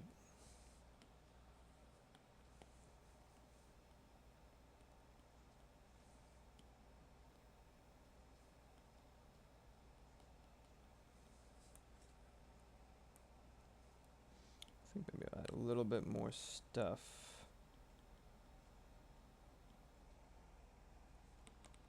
That area should kind of be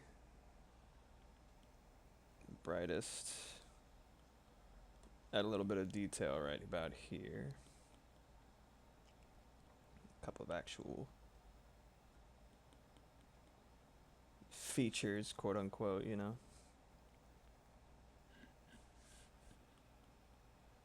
Recently I've been doing this thing, I don't know when or why it started, where my hand rests naturally as I'm drawing is like right here. Like I'm either like clutching my pearls or I'm just like, fucking draw, idiot. You know what I mean? I don't know. Maybe the only way I can get myself to subconsciously motivate myself to do stuff sometimes is through violent coercion. How disturbing.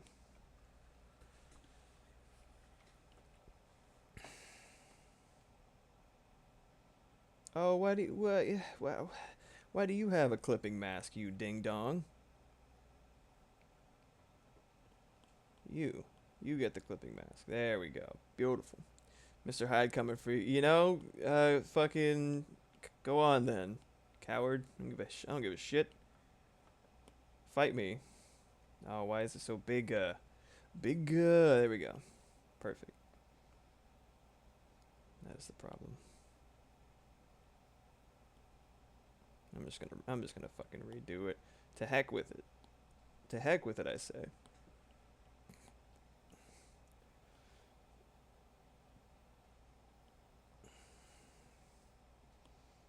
I could do black here.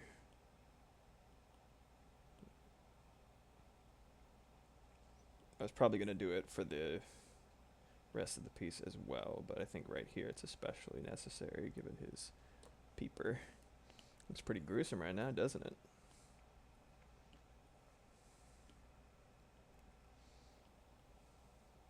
I don't know where I got it when I was a kid, but I used to say with very high frequency, Yeko Patui.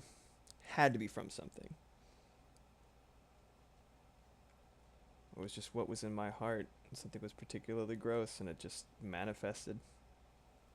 Yeko Patui. I just think that shit's so fucking funny. Look at your nice little pearly whites, huh?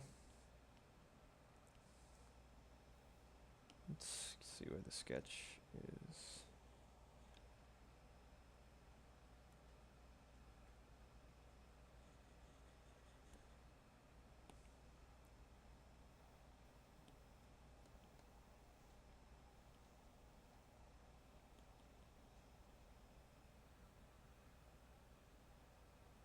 I don't remember putting this on my playlist, but I'll listen to it. Why not?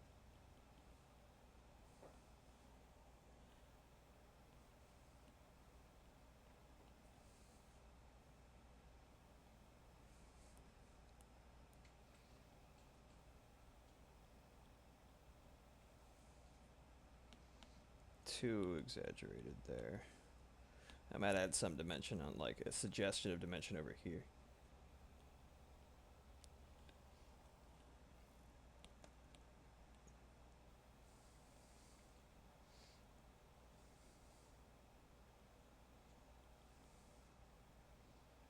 Well, I can see why it's on the rainy day playlist if I did end up adding it, yes. Rain come down. This is a little too chucklesome, that expression that I had on him before.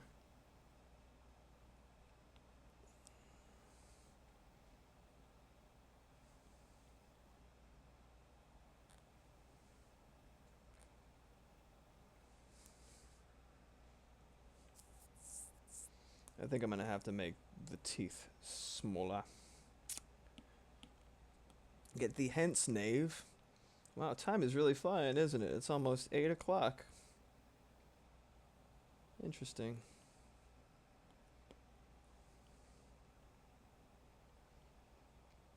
Thank you guys for being here.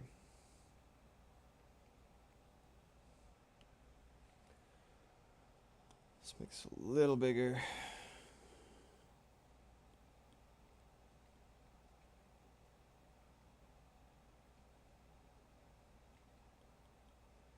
I'm in the right layer? Oh, I am. Wow. First time for everything, eh?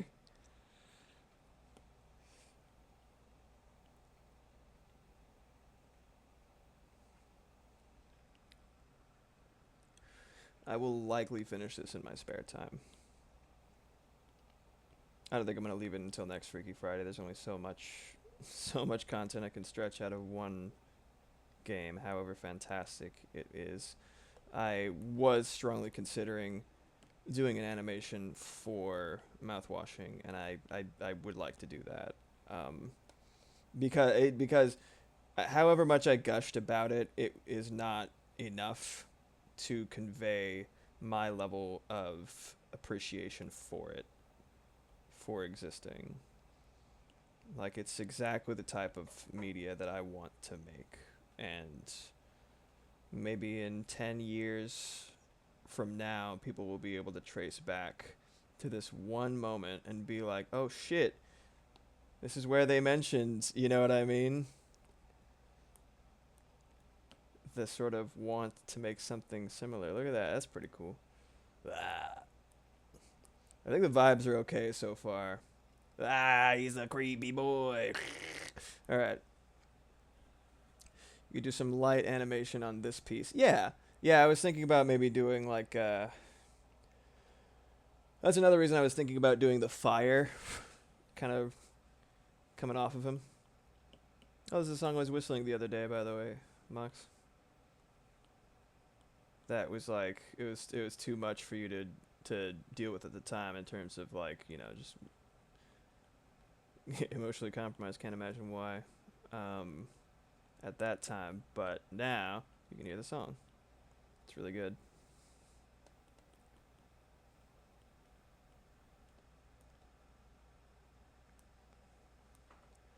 Oh, well, you can imagine it. It's good. Just imagine a really good song.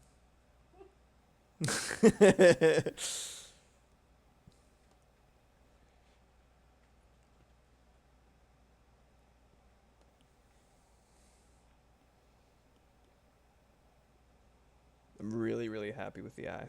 I'm very happy with it.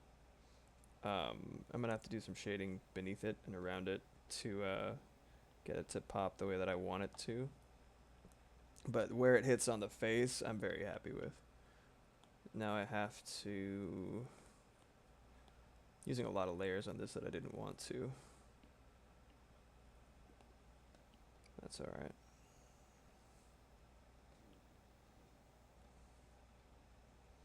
Let's get some teeny tiny little teeth from a man here. So you can chomp down all those tasty pills.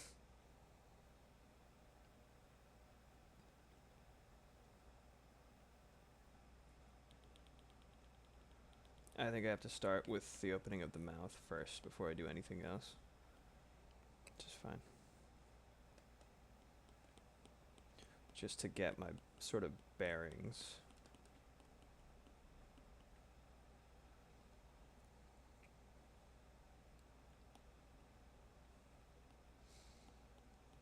I really, really want to get into. It's one of those things where it's like I'm usually such like a little annoying hipster dick about like whatever everyone else is doing right now. I want to go in the other direction because I'm different. But I really want to get into low poly shit, you know? I know it's well trodden ground. I know that like a lot of people are using it as a vehicle, for, especially for horror. And you know, it might be a smidge predictable. Predictable. Geese Howard, anyone? Anyway. But some things are classic for a reason. I mean, like, that shit is so powerful. And I love it so much. And I've never been more obsessed with. Sorry for clicking that so many fucking times. I'm sure it's very annoying and blinky. I've never been more interested in it than seeing mouthwashing.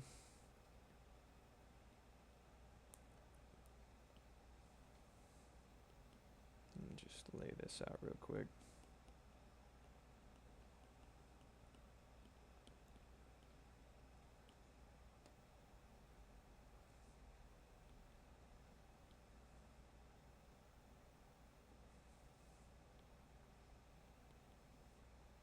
A little too big there. Between these two. A lot of my...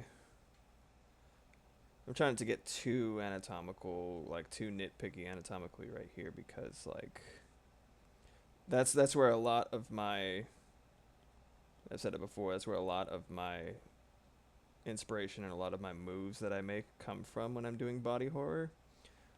But like I said it before, one of the things that makes his situation so powerful is the fact that there's so little left of him.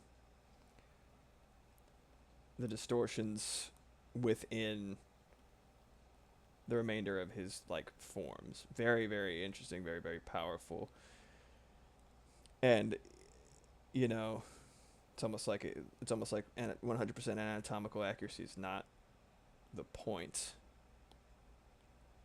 or rather it's working in direct defiance of that, using the sort of low poly, right? It's like you can only convey so much. Not to say that's not accurate, it's just like he's so fucked up. He's supposed to be so fucked up. Like I don't have to be too precious with it.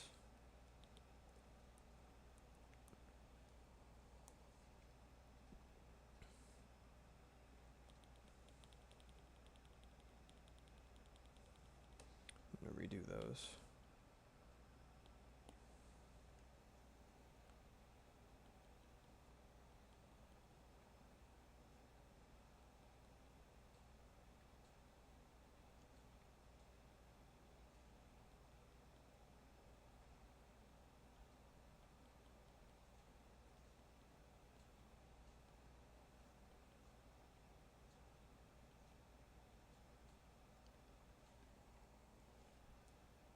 His teeth kind of end there, but not on the top layer.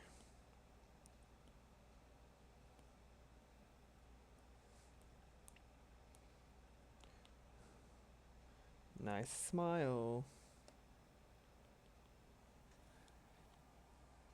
His teeth are quite clean. Guess that mouthwash, you know, ended up working nicely.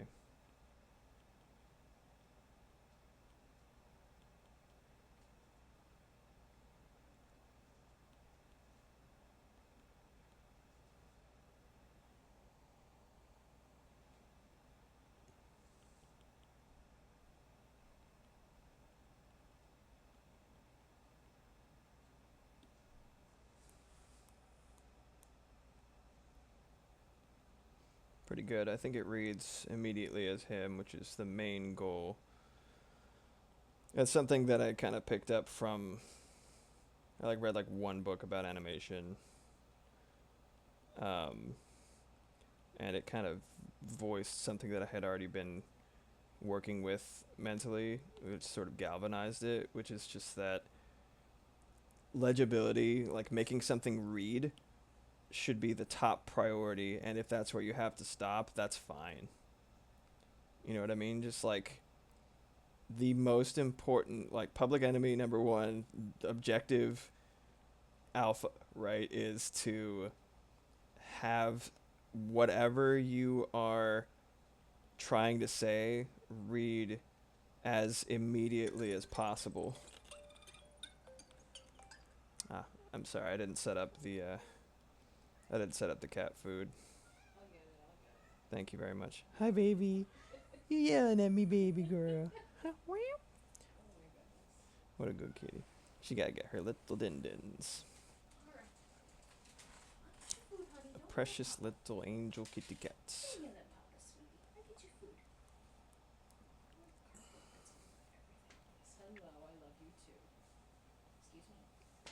Here he goes.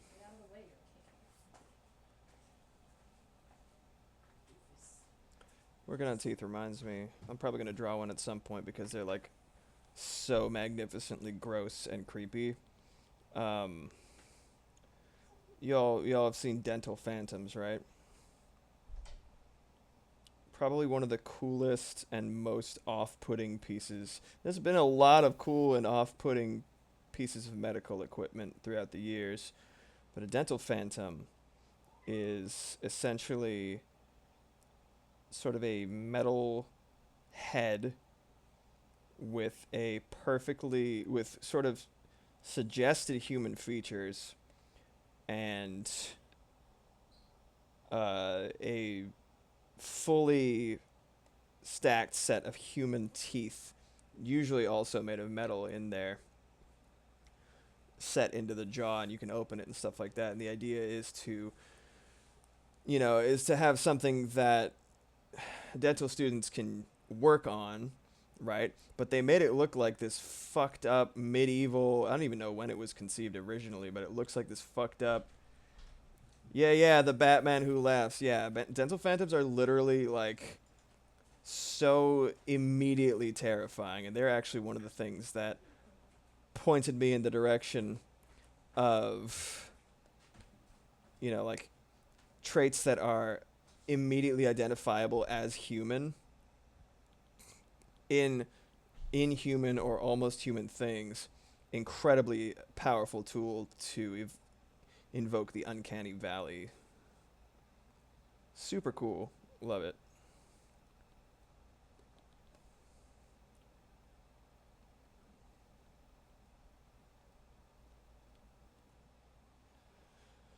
Like the parrotfish that has like had a perfect set of human teeth. I think I mentioned it on Freaky Friday before because it is really freaky.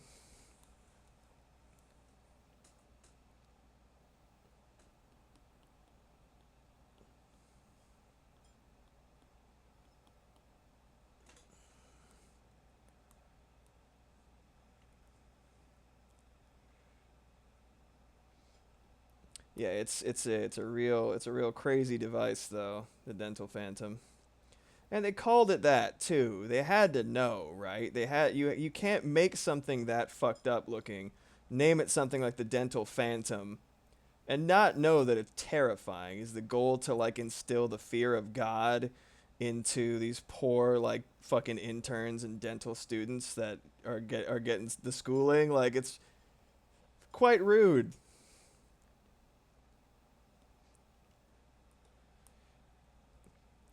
We need you to make something to fuck with these dentists. Can do, buddy. You got it. 10-4.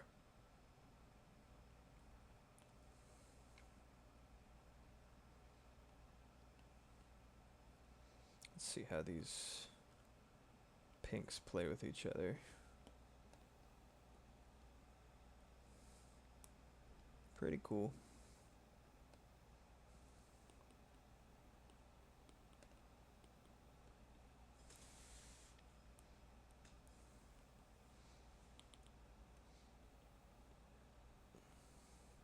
It's really interesting how, like, color choice is almost secondary to just pure, like, value. You know what I mean? Like, brightness, the relative brightness from color to color. Because that is, like, the main thing that hits above all else. It's, like, the first thing that your little human eyes register is the relative brightness of stuff. It's the most important.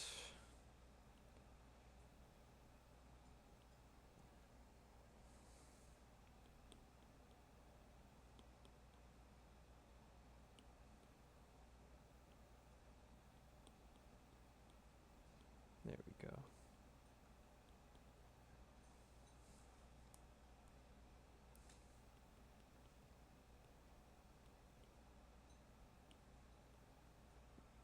I might approach this from another angle. Alright, that's that one. Yeah, I'll do that one next instead of the other one. These are friends.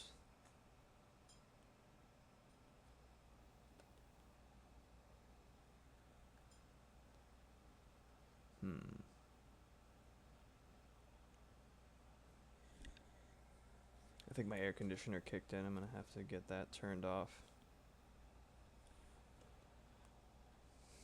Not going for too much longer. But I don't want you guys to have to sit through that for an hour. So give me one sec.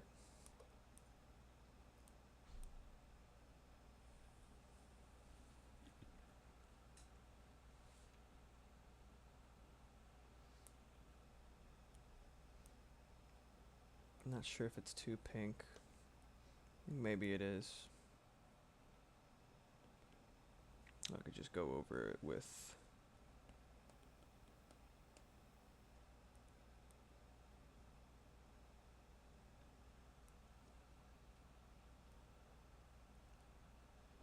Trying to figure out if that's a little too skin tone, too flesh tone, or if it is kind of fucked up enough that it works.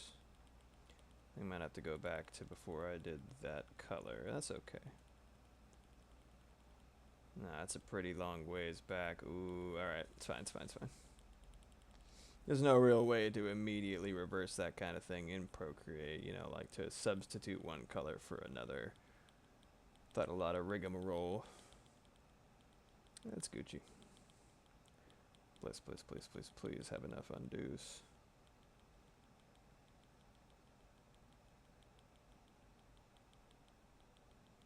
Come on, you can do it. Worst comes to worst, I can simply, you know, color over it with the color beneath it. Yep, there it goes. That's fine. Build it back up from there. It's okay. There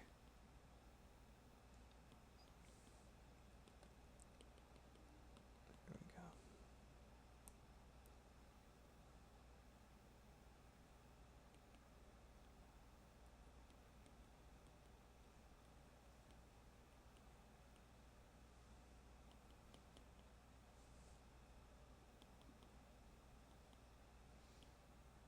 Just makes it feel more like a painting when you gotta do stuff like this. No cheating. That's fine.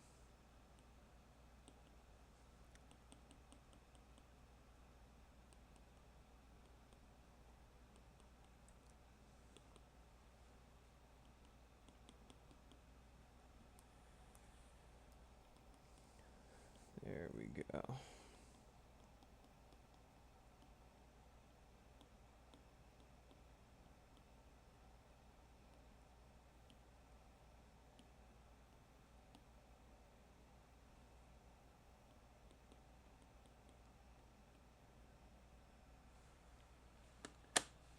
I'm gonna turn off the damn air conditioner, my bad.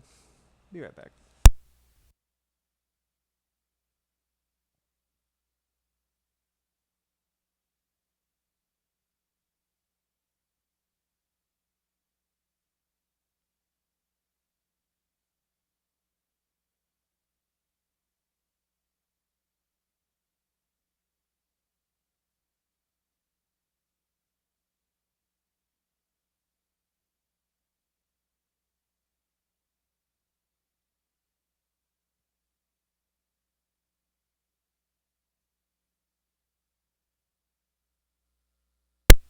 Alright. And now that I'm back from, sorry about the kerfufflery. Now that I'm back from turning off the fans and stuff, I realize it might actually be my laptop that is screaming. So, that's funny. Hope the room doesn't get too hot.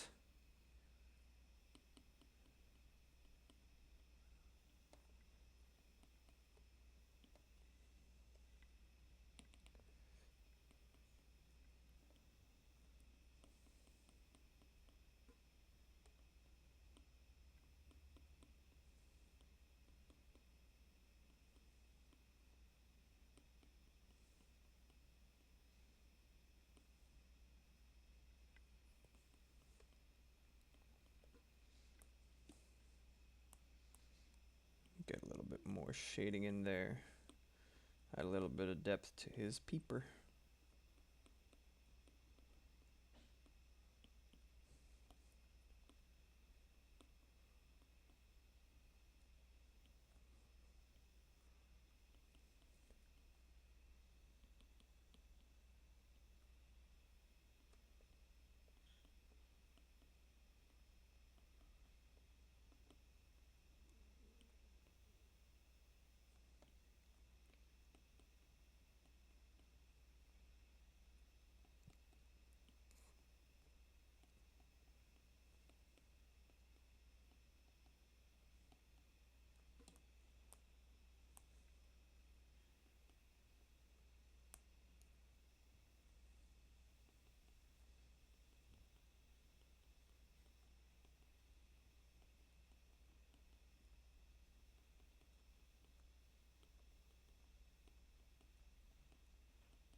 Oh, thank you so much. Oh, thank you so much. Black currant jam on a raised crumb donut. Black currant jam on a raised crumb donut. Trust me. Let's fucking go. Oh, this one goes out to you guys. Cheers. Mm.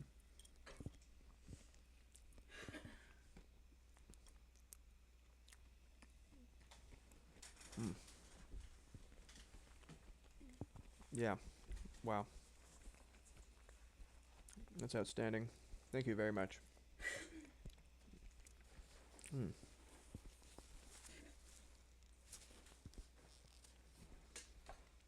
Any of y'all not currently eating a little treat?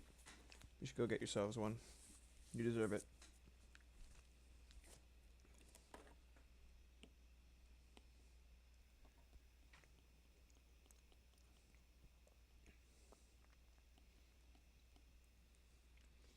It's so good.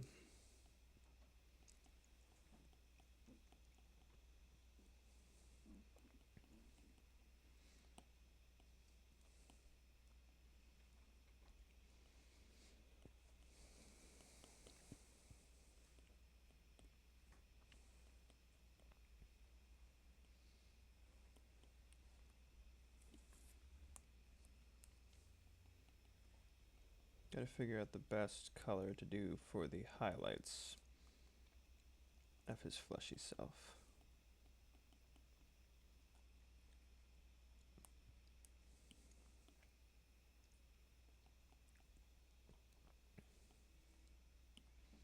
Kind of a suggestion of a nose there, where it was before.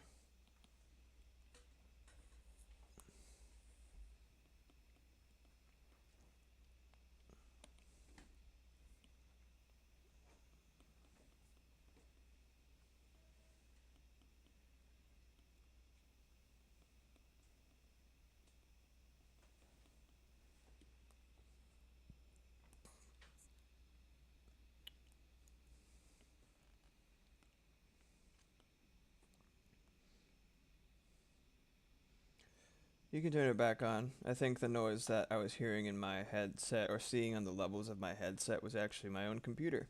So why don't you go ahead? Yeah, it is absolutely like so fucking quiet without the blaring of 1,000 devices. I think that's probably the ideal color right there for his fucked up singed flesh.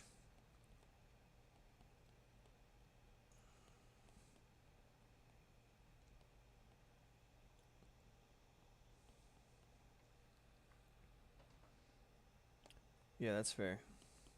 That's how the fucking brain weasels get you. You let down your force field of sounds.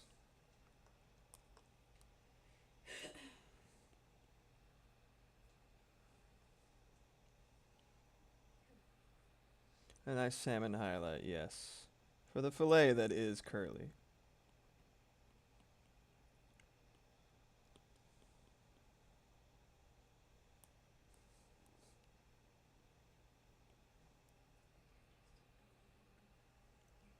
I try not to skip songs as much as possible, just to keep the vibes going. But not today. I don't feel like listening to something. I will skip it. Playlist is like so many fucking songs. All I say lol out loud. What's wrong with me? I must be tired.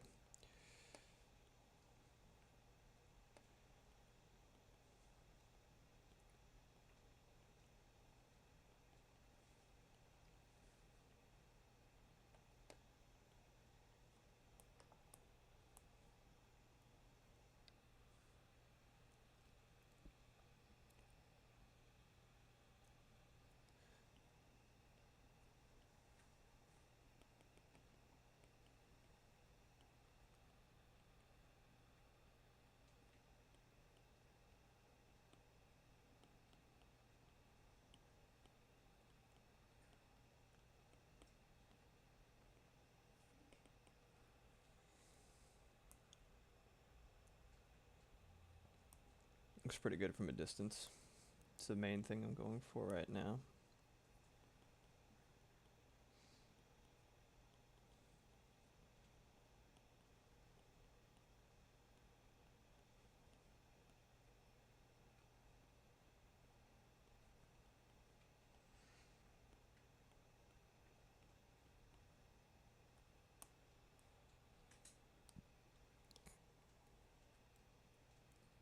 I need a little bit more red in there. He's just covered in it.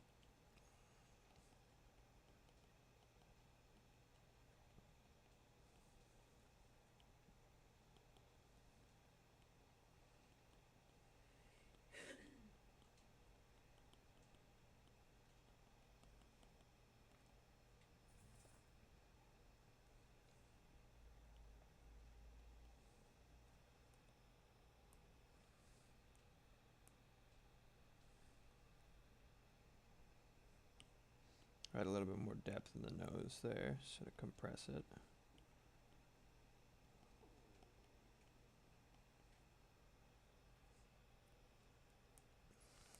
Whoopsie daisy.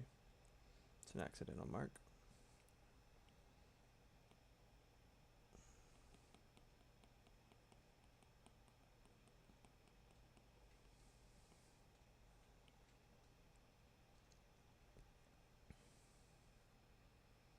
Drink your chai. Good idea. Thank you. I'm gonna eat the fuck out of that donut in a little bit.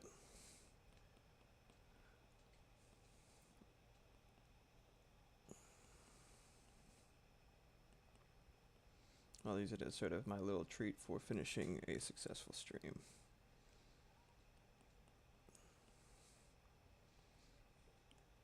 Hope your guys' day went reasonably well. Hope you guys have had a relatively uneventful, relaxing day.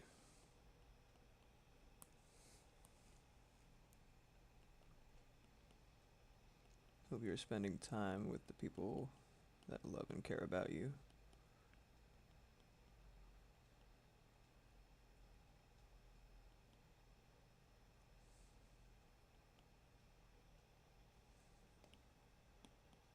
Okay. Down. Maeve's exploring. Trying to get my sewing machine. So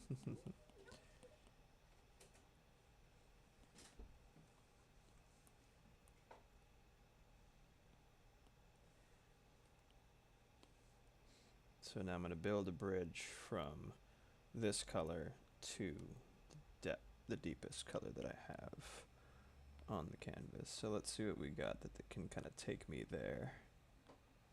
Oh yes.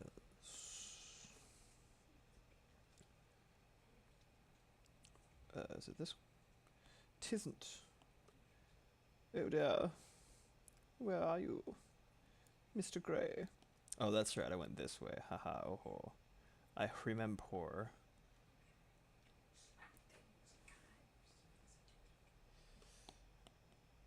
It's not dark. No, that's not dark enough. So let's go to this one right here. Oh, this one right here. Direct. That's probably the... Yeah, that's a pretty good one. Mavs are not allowed on the sewing machine. What if she wants to make a little vest for herself?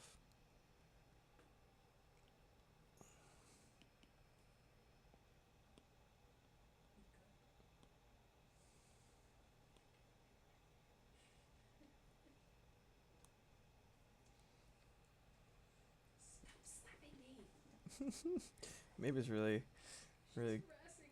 She's being such a rude little lady right about now.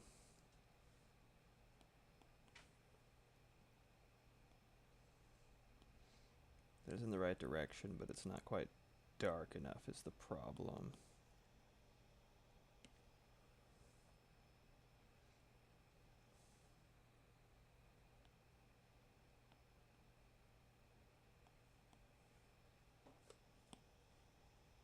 She is a rude child.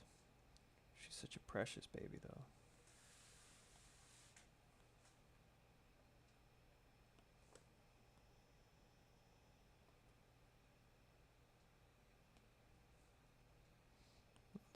Let's do this one.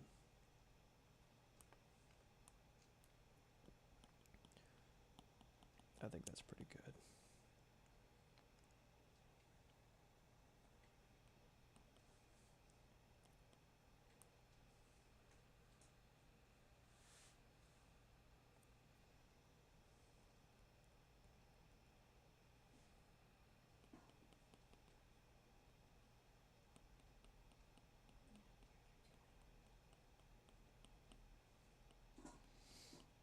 Thinking about things in terms of like palettes and stuff like that, and contrast in relation to from color to color. When I was doing more for a couple of projects, I was doing a more realistic shading style digital painting for backgrounds and stuff, and it helped me, like, it really drove home how high contrast reality is. And that sounds kind of weird or stupid, I'm sure, but like if you just look at, you know, the world around you, you could see like the highest and darkest points just on the sheer color spectrum or visible light spectrum, right? Like, it's huge leaps even on one object, right? Like, you look at one object that's being illuminated by something at night especially, but even in the middle of the day, it's like so dark in its shadow. Like, I mean, like a tree is a great example. When light is not passing all the way through the leaves, and it's just pure darkness. It's like the deepest, darkest green, and then like it goes all the way up to like something like this, or even like brighter. And so it's just like, I know it's a lot of data, a lot of stuff to think about as an artist. You're trying to emulate life. You're like, oh my god.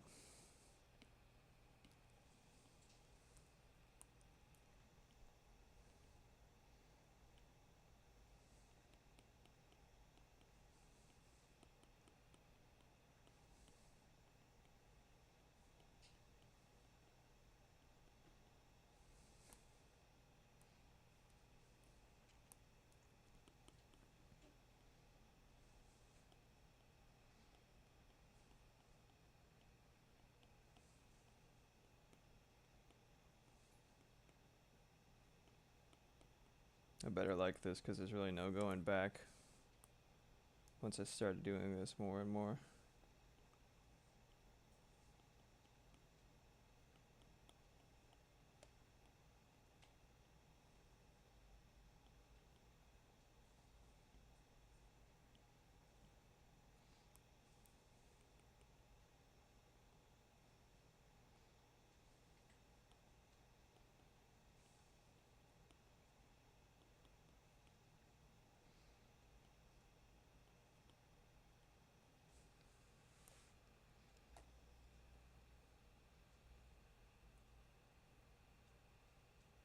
Seeing how it looks on the stream. Seeing if I like it. I think I'm enjoying it. I think it's good. I think it's a beneficial change, you know.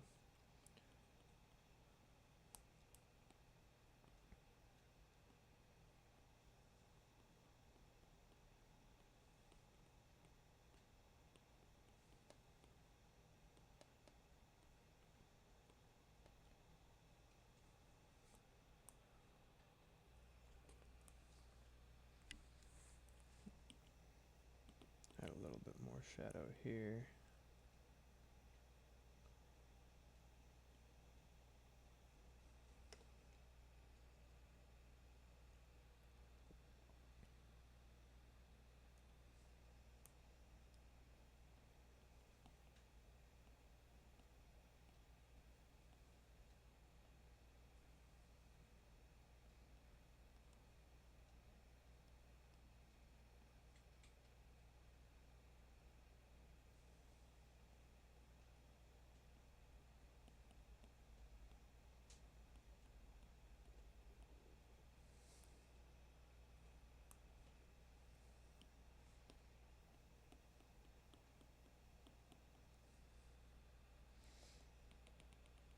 I think the black is a little bit too much, or I guess the deep dark green is just one layer too many.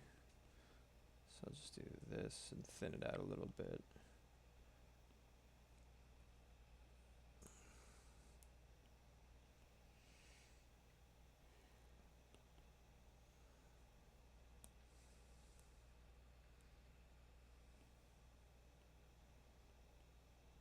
A lot of this stuff is not going to be entirely visible once the bandages are on.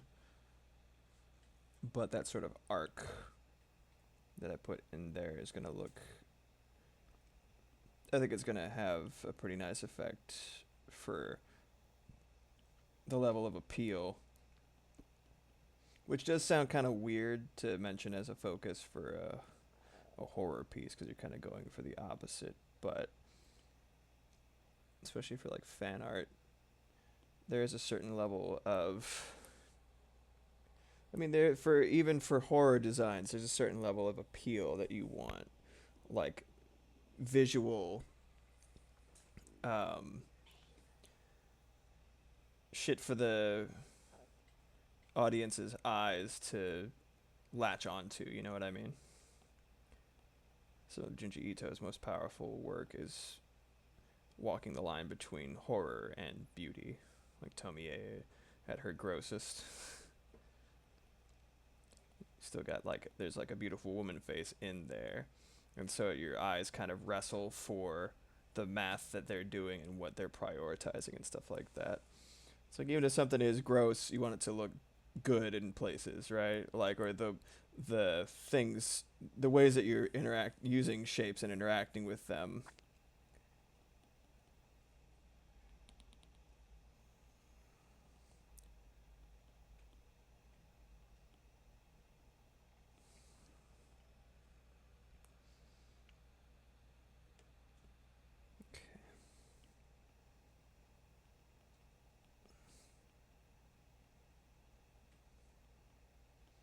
Make this a little bit more distinct. You can see his little gums.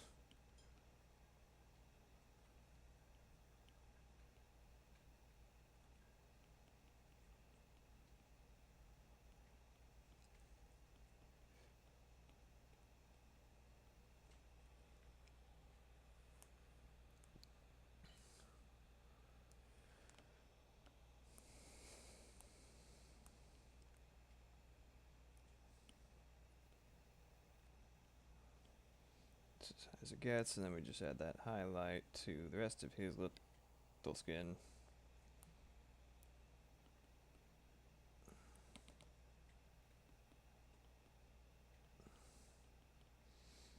It's going to be a lot of stuff.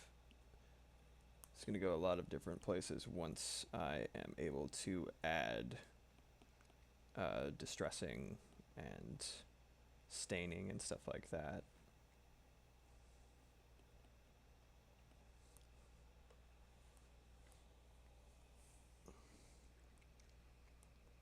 I think it's pretty distressing. Well, thank you, thank you. It wouldn't be Freaky Friday if you weren't a little bit distressed.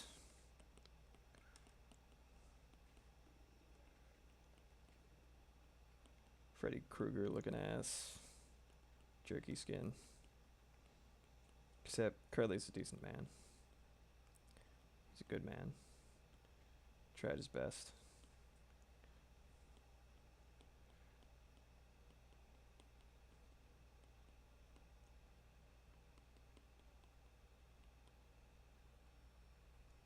Yeah, he absolutely could have. I mean, especially with, that guy. Fuck that guy. There's a lot of things he could have done better.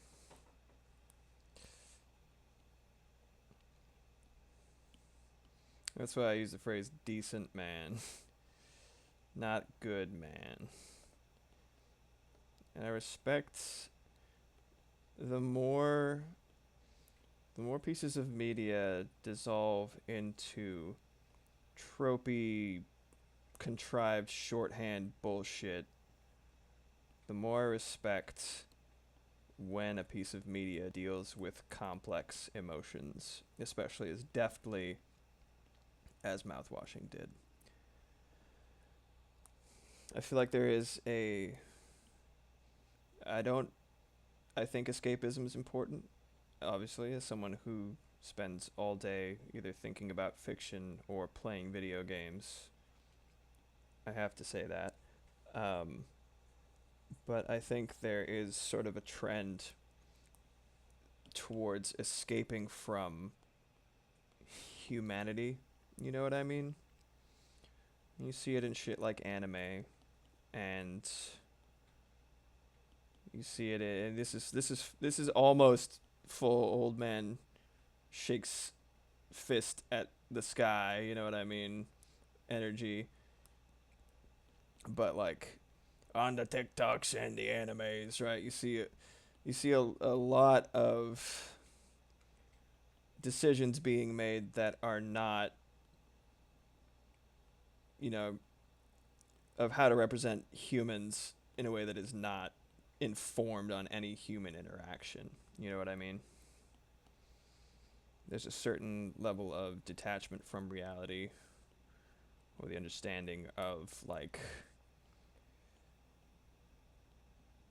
what motivates people to do different things, and it's just like things that are driven from a purely aesthetic or fantastical standpoint, and then it ends up kind of Ouroboros saying eating itself, where it's like people's first exposure to how to represent people or like how they behave is their shit's informed by, anime or something like that, which is already one degree away from humanity and realistic human motivated actions or decisions. And then you just keep getting further and further from plausibility until what you have is completely contrived.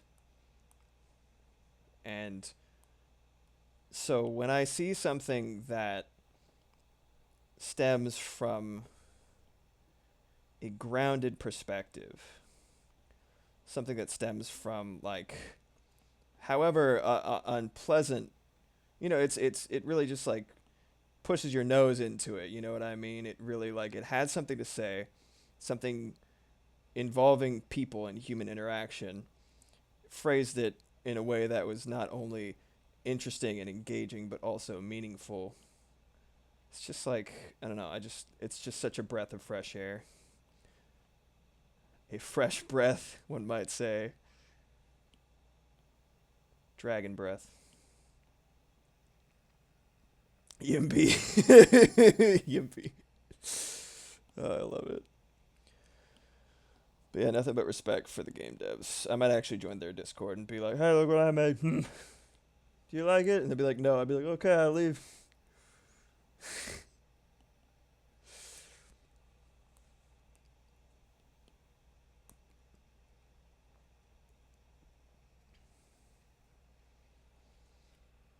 All right, we're about 25 minutes away. I think I'm going to start giving this man some, stress him up a little bit. What do we think about his yucky face?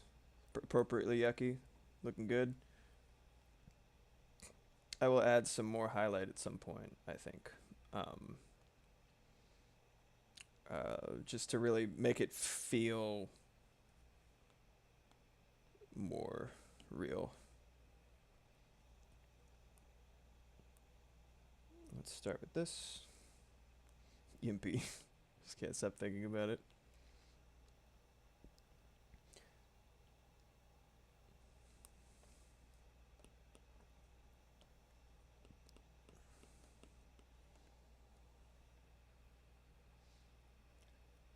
Farthest right tooth, our right, back a little more. Like, raise it and sort of. Oh, yeah. Yeah, that is. These two teeth are actually a little bit further away from the rest of them in the original. It's these two specifically, I think. Is that what you meant? Because he did have that gap in the actual like model. A little flat across compared to the bottom row. The gap is good too. Oh, okay, yeah. Yeah, that's a good idea. Thank you. Yeah, it's a little straight across. Yeah, I see it now. Thanks. How about like that?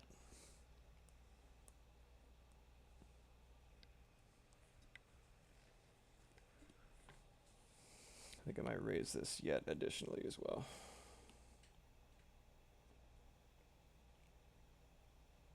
Oh, right, we're rotating it, blurs it to shit. God damn it. Thanks, Procreate. Good job, bud. Yeah, I'll make the curve a little bit more pronounced here. Too long in the tooth, yeah.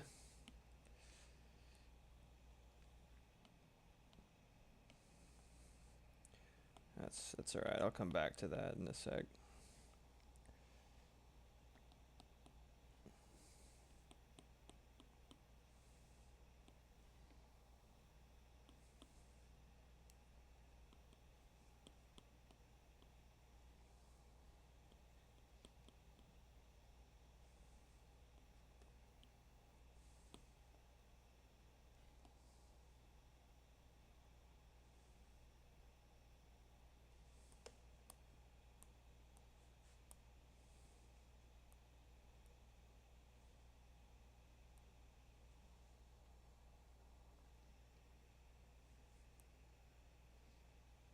Hmm.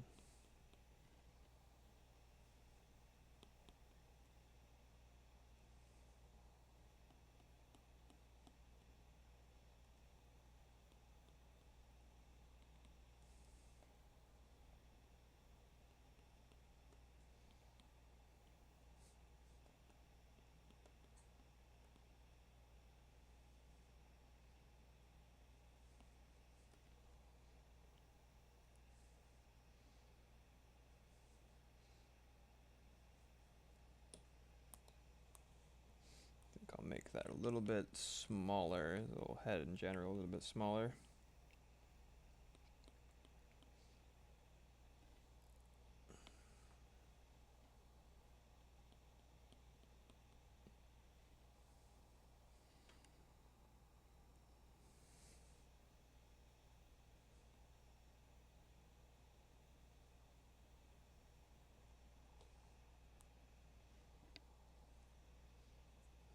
Wonder if the teeth are too big.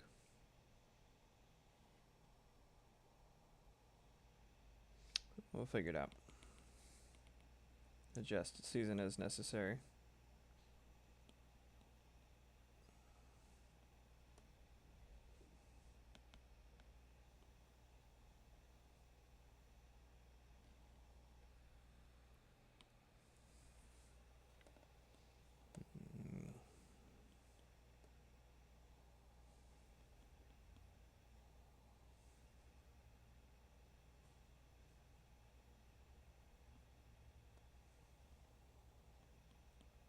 There we go.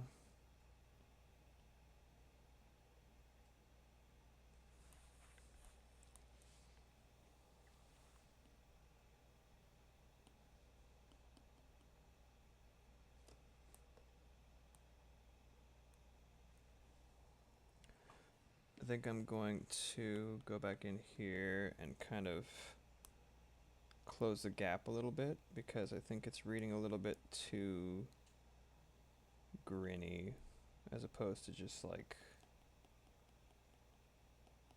you know. I know when his mouth opens in game, it is kind of like a very flat, you know, wide opening. But yeah, I think I'm gonna do this.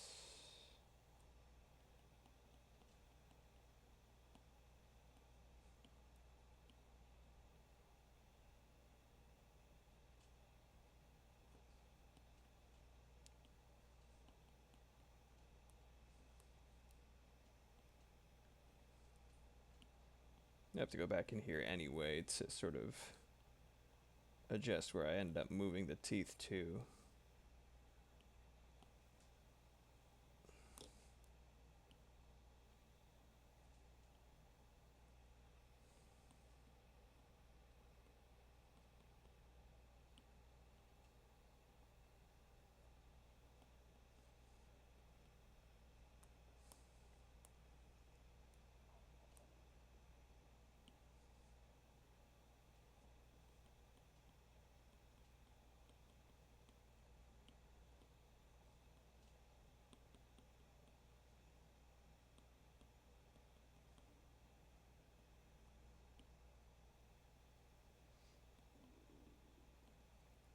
To look like he's not smiling. So it's important.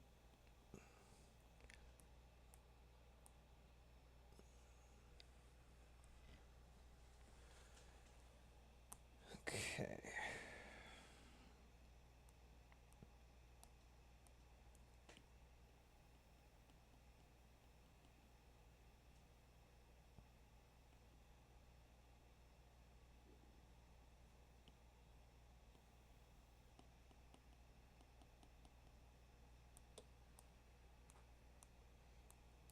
I think that reads okay. Not 100% satisfied with it.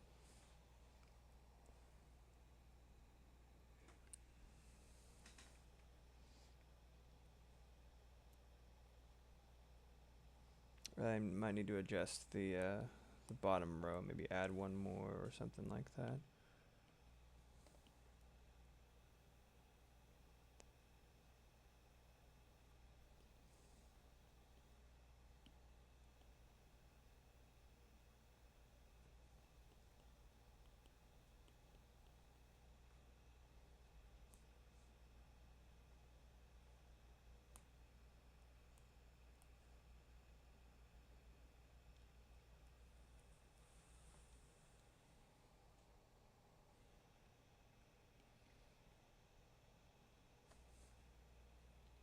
I think his teeth might just be too big.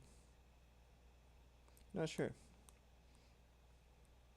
Maybe I will go back at it with like a more anatomical approach next time I work on this, you know? Chai. Ooh, chai.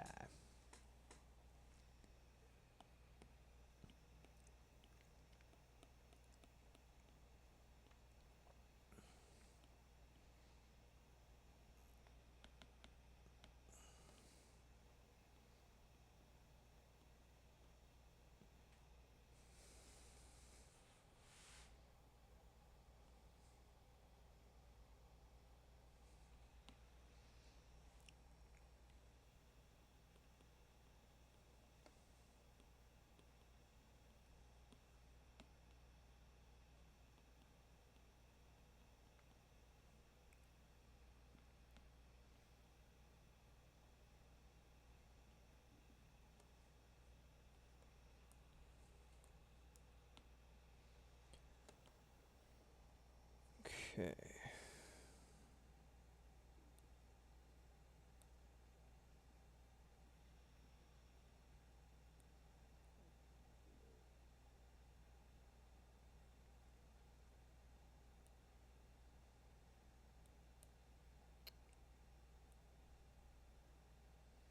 Just looking up a direct reference of his little limbs, where the bandages are exactly. There you are.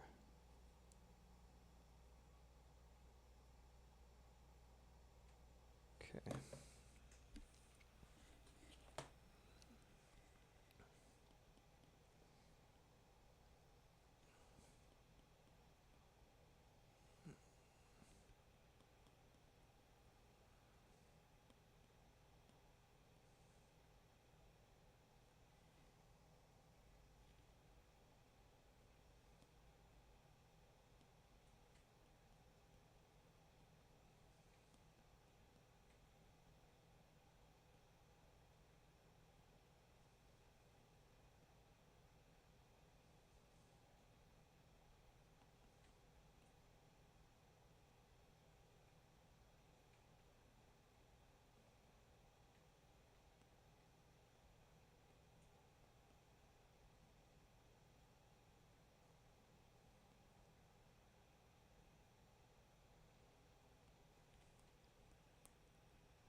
Doing stupid shit with my feet again while I'm trying. Wow, wow, wow. Doing a little jig.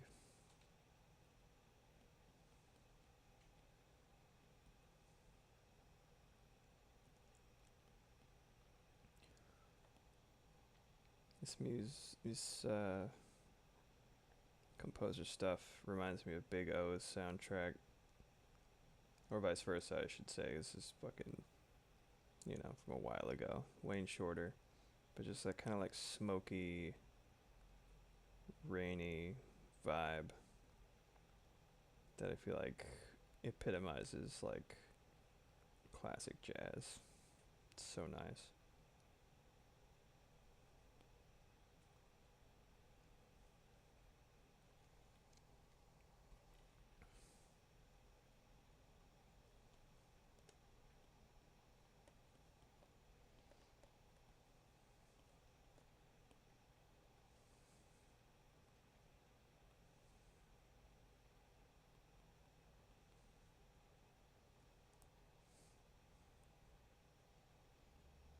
I think I can start coloring these now.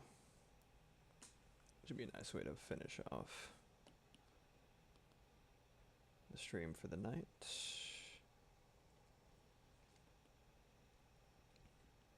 Start with the stuff in the foreground.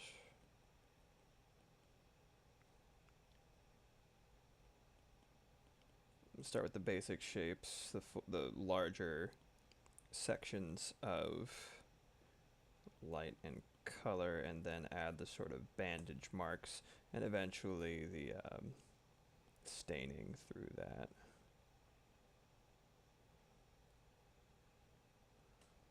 I'm actually gonna alpha lock this to make sure if you do like for the stump right here, it's cool to add that sort of round shading depth because it's what it is. Right, it's a round shape. But if I did the same thing, like see if I do this on the bandage, it makes it look three-dimensional, and what we want is for it to look like flat thing wrapped around something three-dimensional. So I'm starting with this, sort of imagining his arm as like a cylinder. Getting that sort of shape. Let me thin that down a little bit. Trying to kind of match where the gradient happens with that little stump right here. And there we go.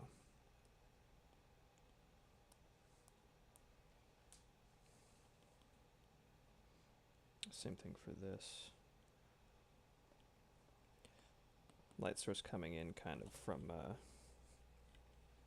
45-degree angle. Really, really, really happy with how this brush is turning out. Said it before. Let's say it again. I absolutely love it. Just sort of granular style. This is exactly the brush I plan on using for if I end up doing my own kinds of horror media, stuff like that.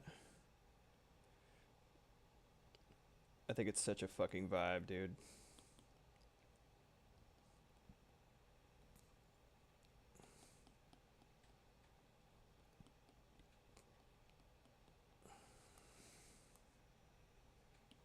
There we go.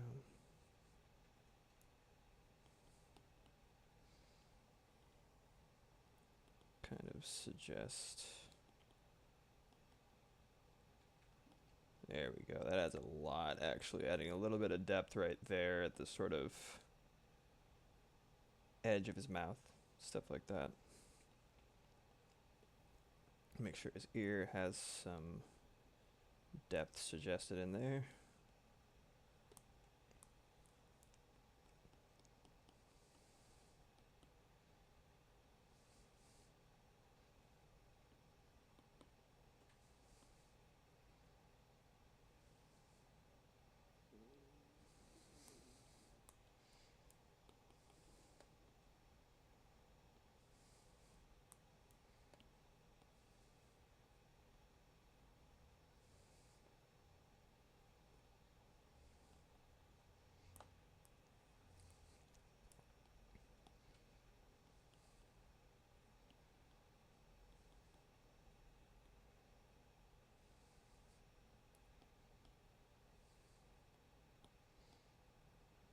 Alright.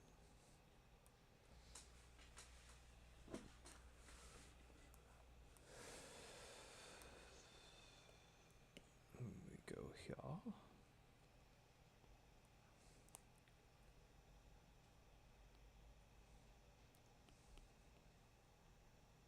Let's see how this looks.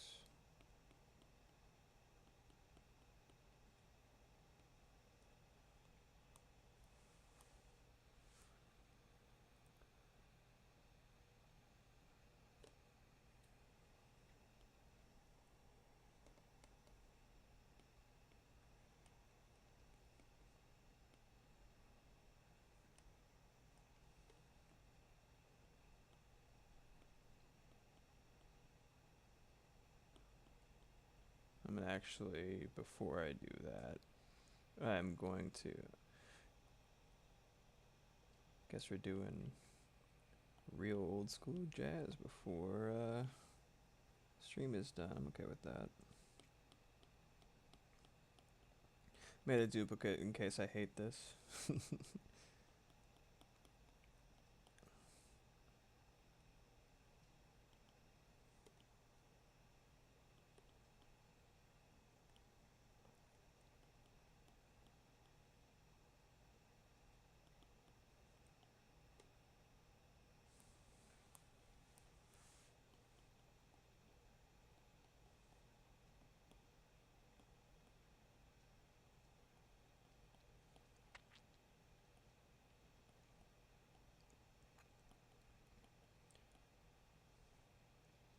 Mm, 10% remaining. Good timing, good timing. One of these days I'll figure out how the fuck to charge this while also streaming. Hopefully it'll eventually let me do that.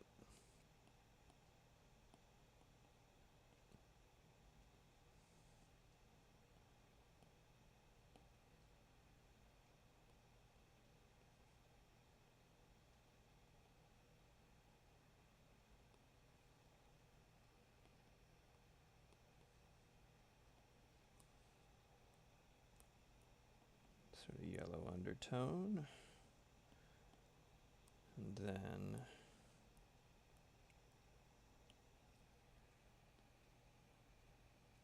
finish off with that. Make another out, you know, just in case I don't like this. At each stage of coloring, I usually do that. Perhaps I am a coward, but I will live to fight another day.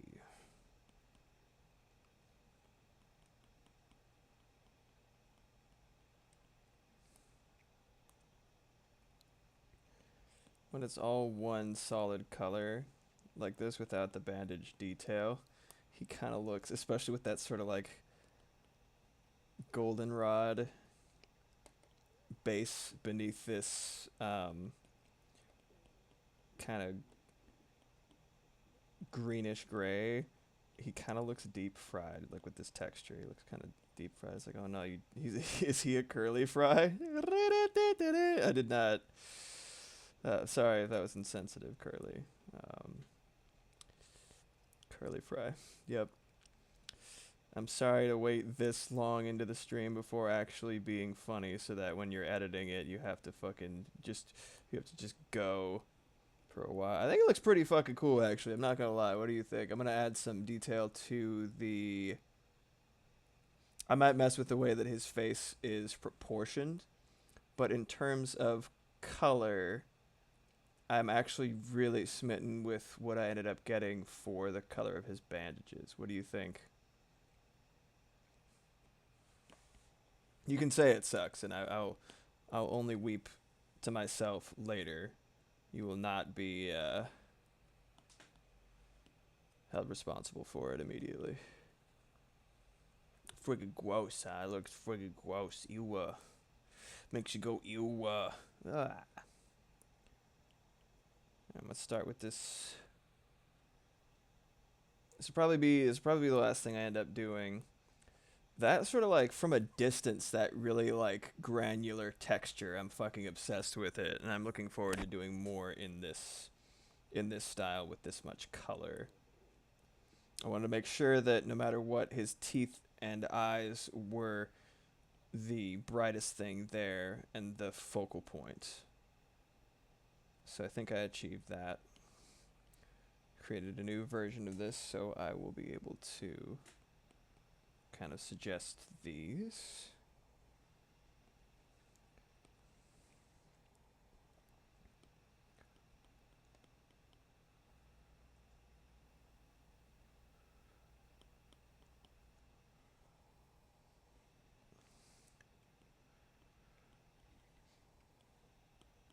Did a really shitty job of bandaging this man.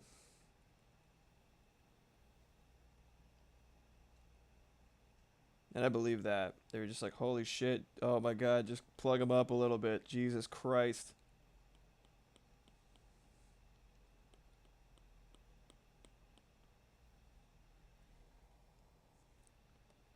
I'm gonna go full mummy over here. I wonder how many people saw the art and were just like, this mummy man. They were just like, oh yeah, he's injured. They're just like, oh yeah, the game with the mummy. Well, I mean, like, come on, man. Oh, yeah, the mummy guy.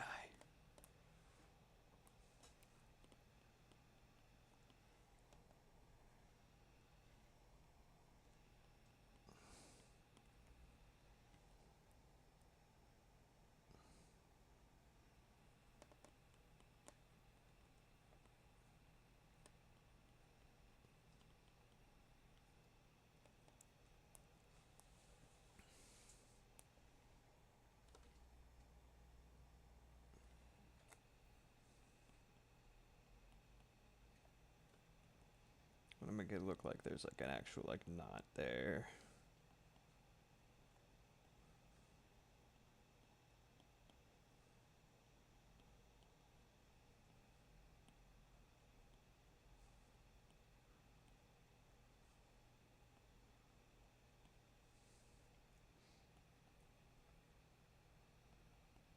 It looks kind of like those rasterized photos that, you know, you put them through a fucking program and they end up like pixelating them, and what you end up getting is like a bunch of really, really weird colors.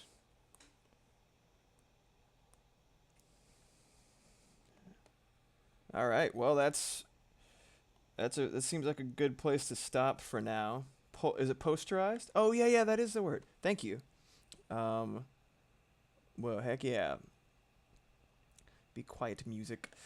Well, oh, now that I have turned into a piece of driftwood from hunching, and finished the very start of this yucky, poor, unfortunate soul. It's a good place to call it, I think. Um, Great having you guys here. I didn't expect to make too many more followers this time around, just because it's Freaky Friday, not usually for gaining followers unless I'm actively playing a game, but you know what? That is a-okay. I really enjoyed working on this. I really enjoyed having you guys here. Um, I had a great time. Curly is not having fun, but I had fun making him. I feel like it's a nice way to bid adieu to one of my favorite new games, and um, really needed a nice amount of distraction. So I was happy to receive that in the act of working on it and bestow that upon you guys. Um, I will be online next this Sunday for Stardew Sunday, a new foray. Hopefully, we can iron out all the technological kinks before that happens. Fingers crossed. I got all day tomorrow to figure it out, so that should be enough for even a caveman like me.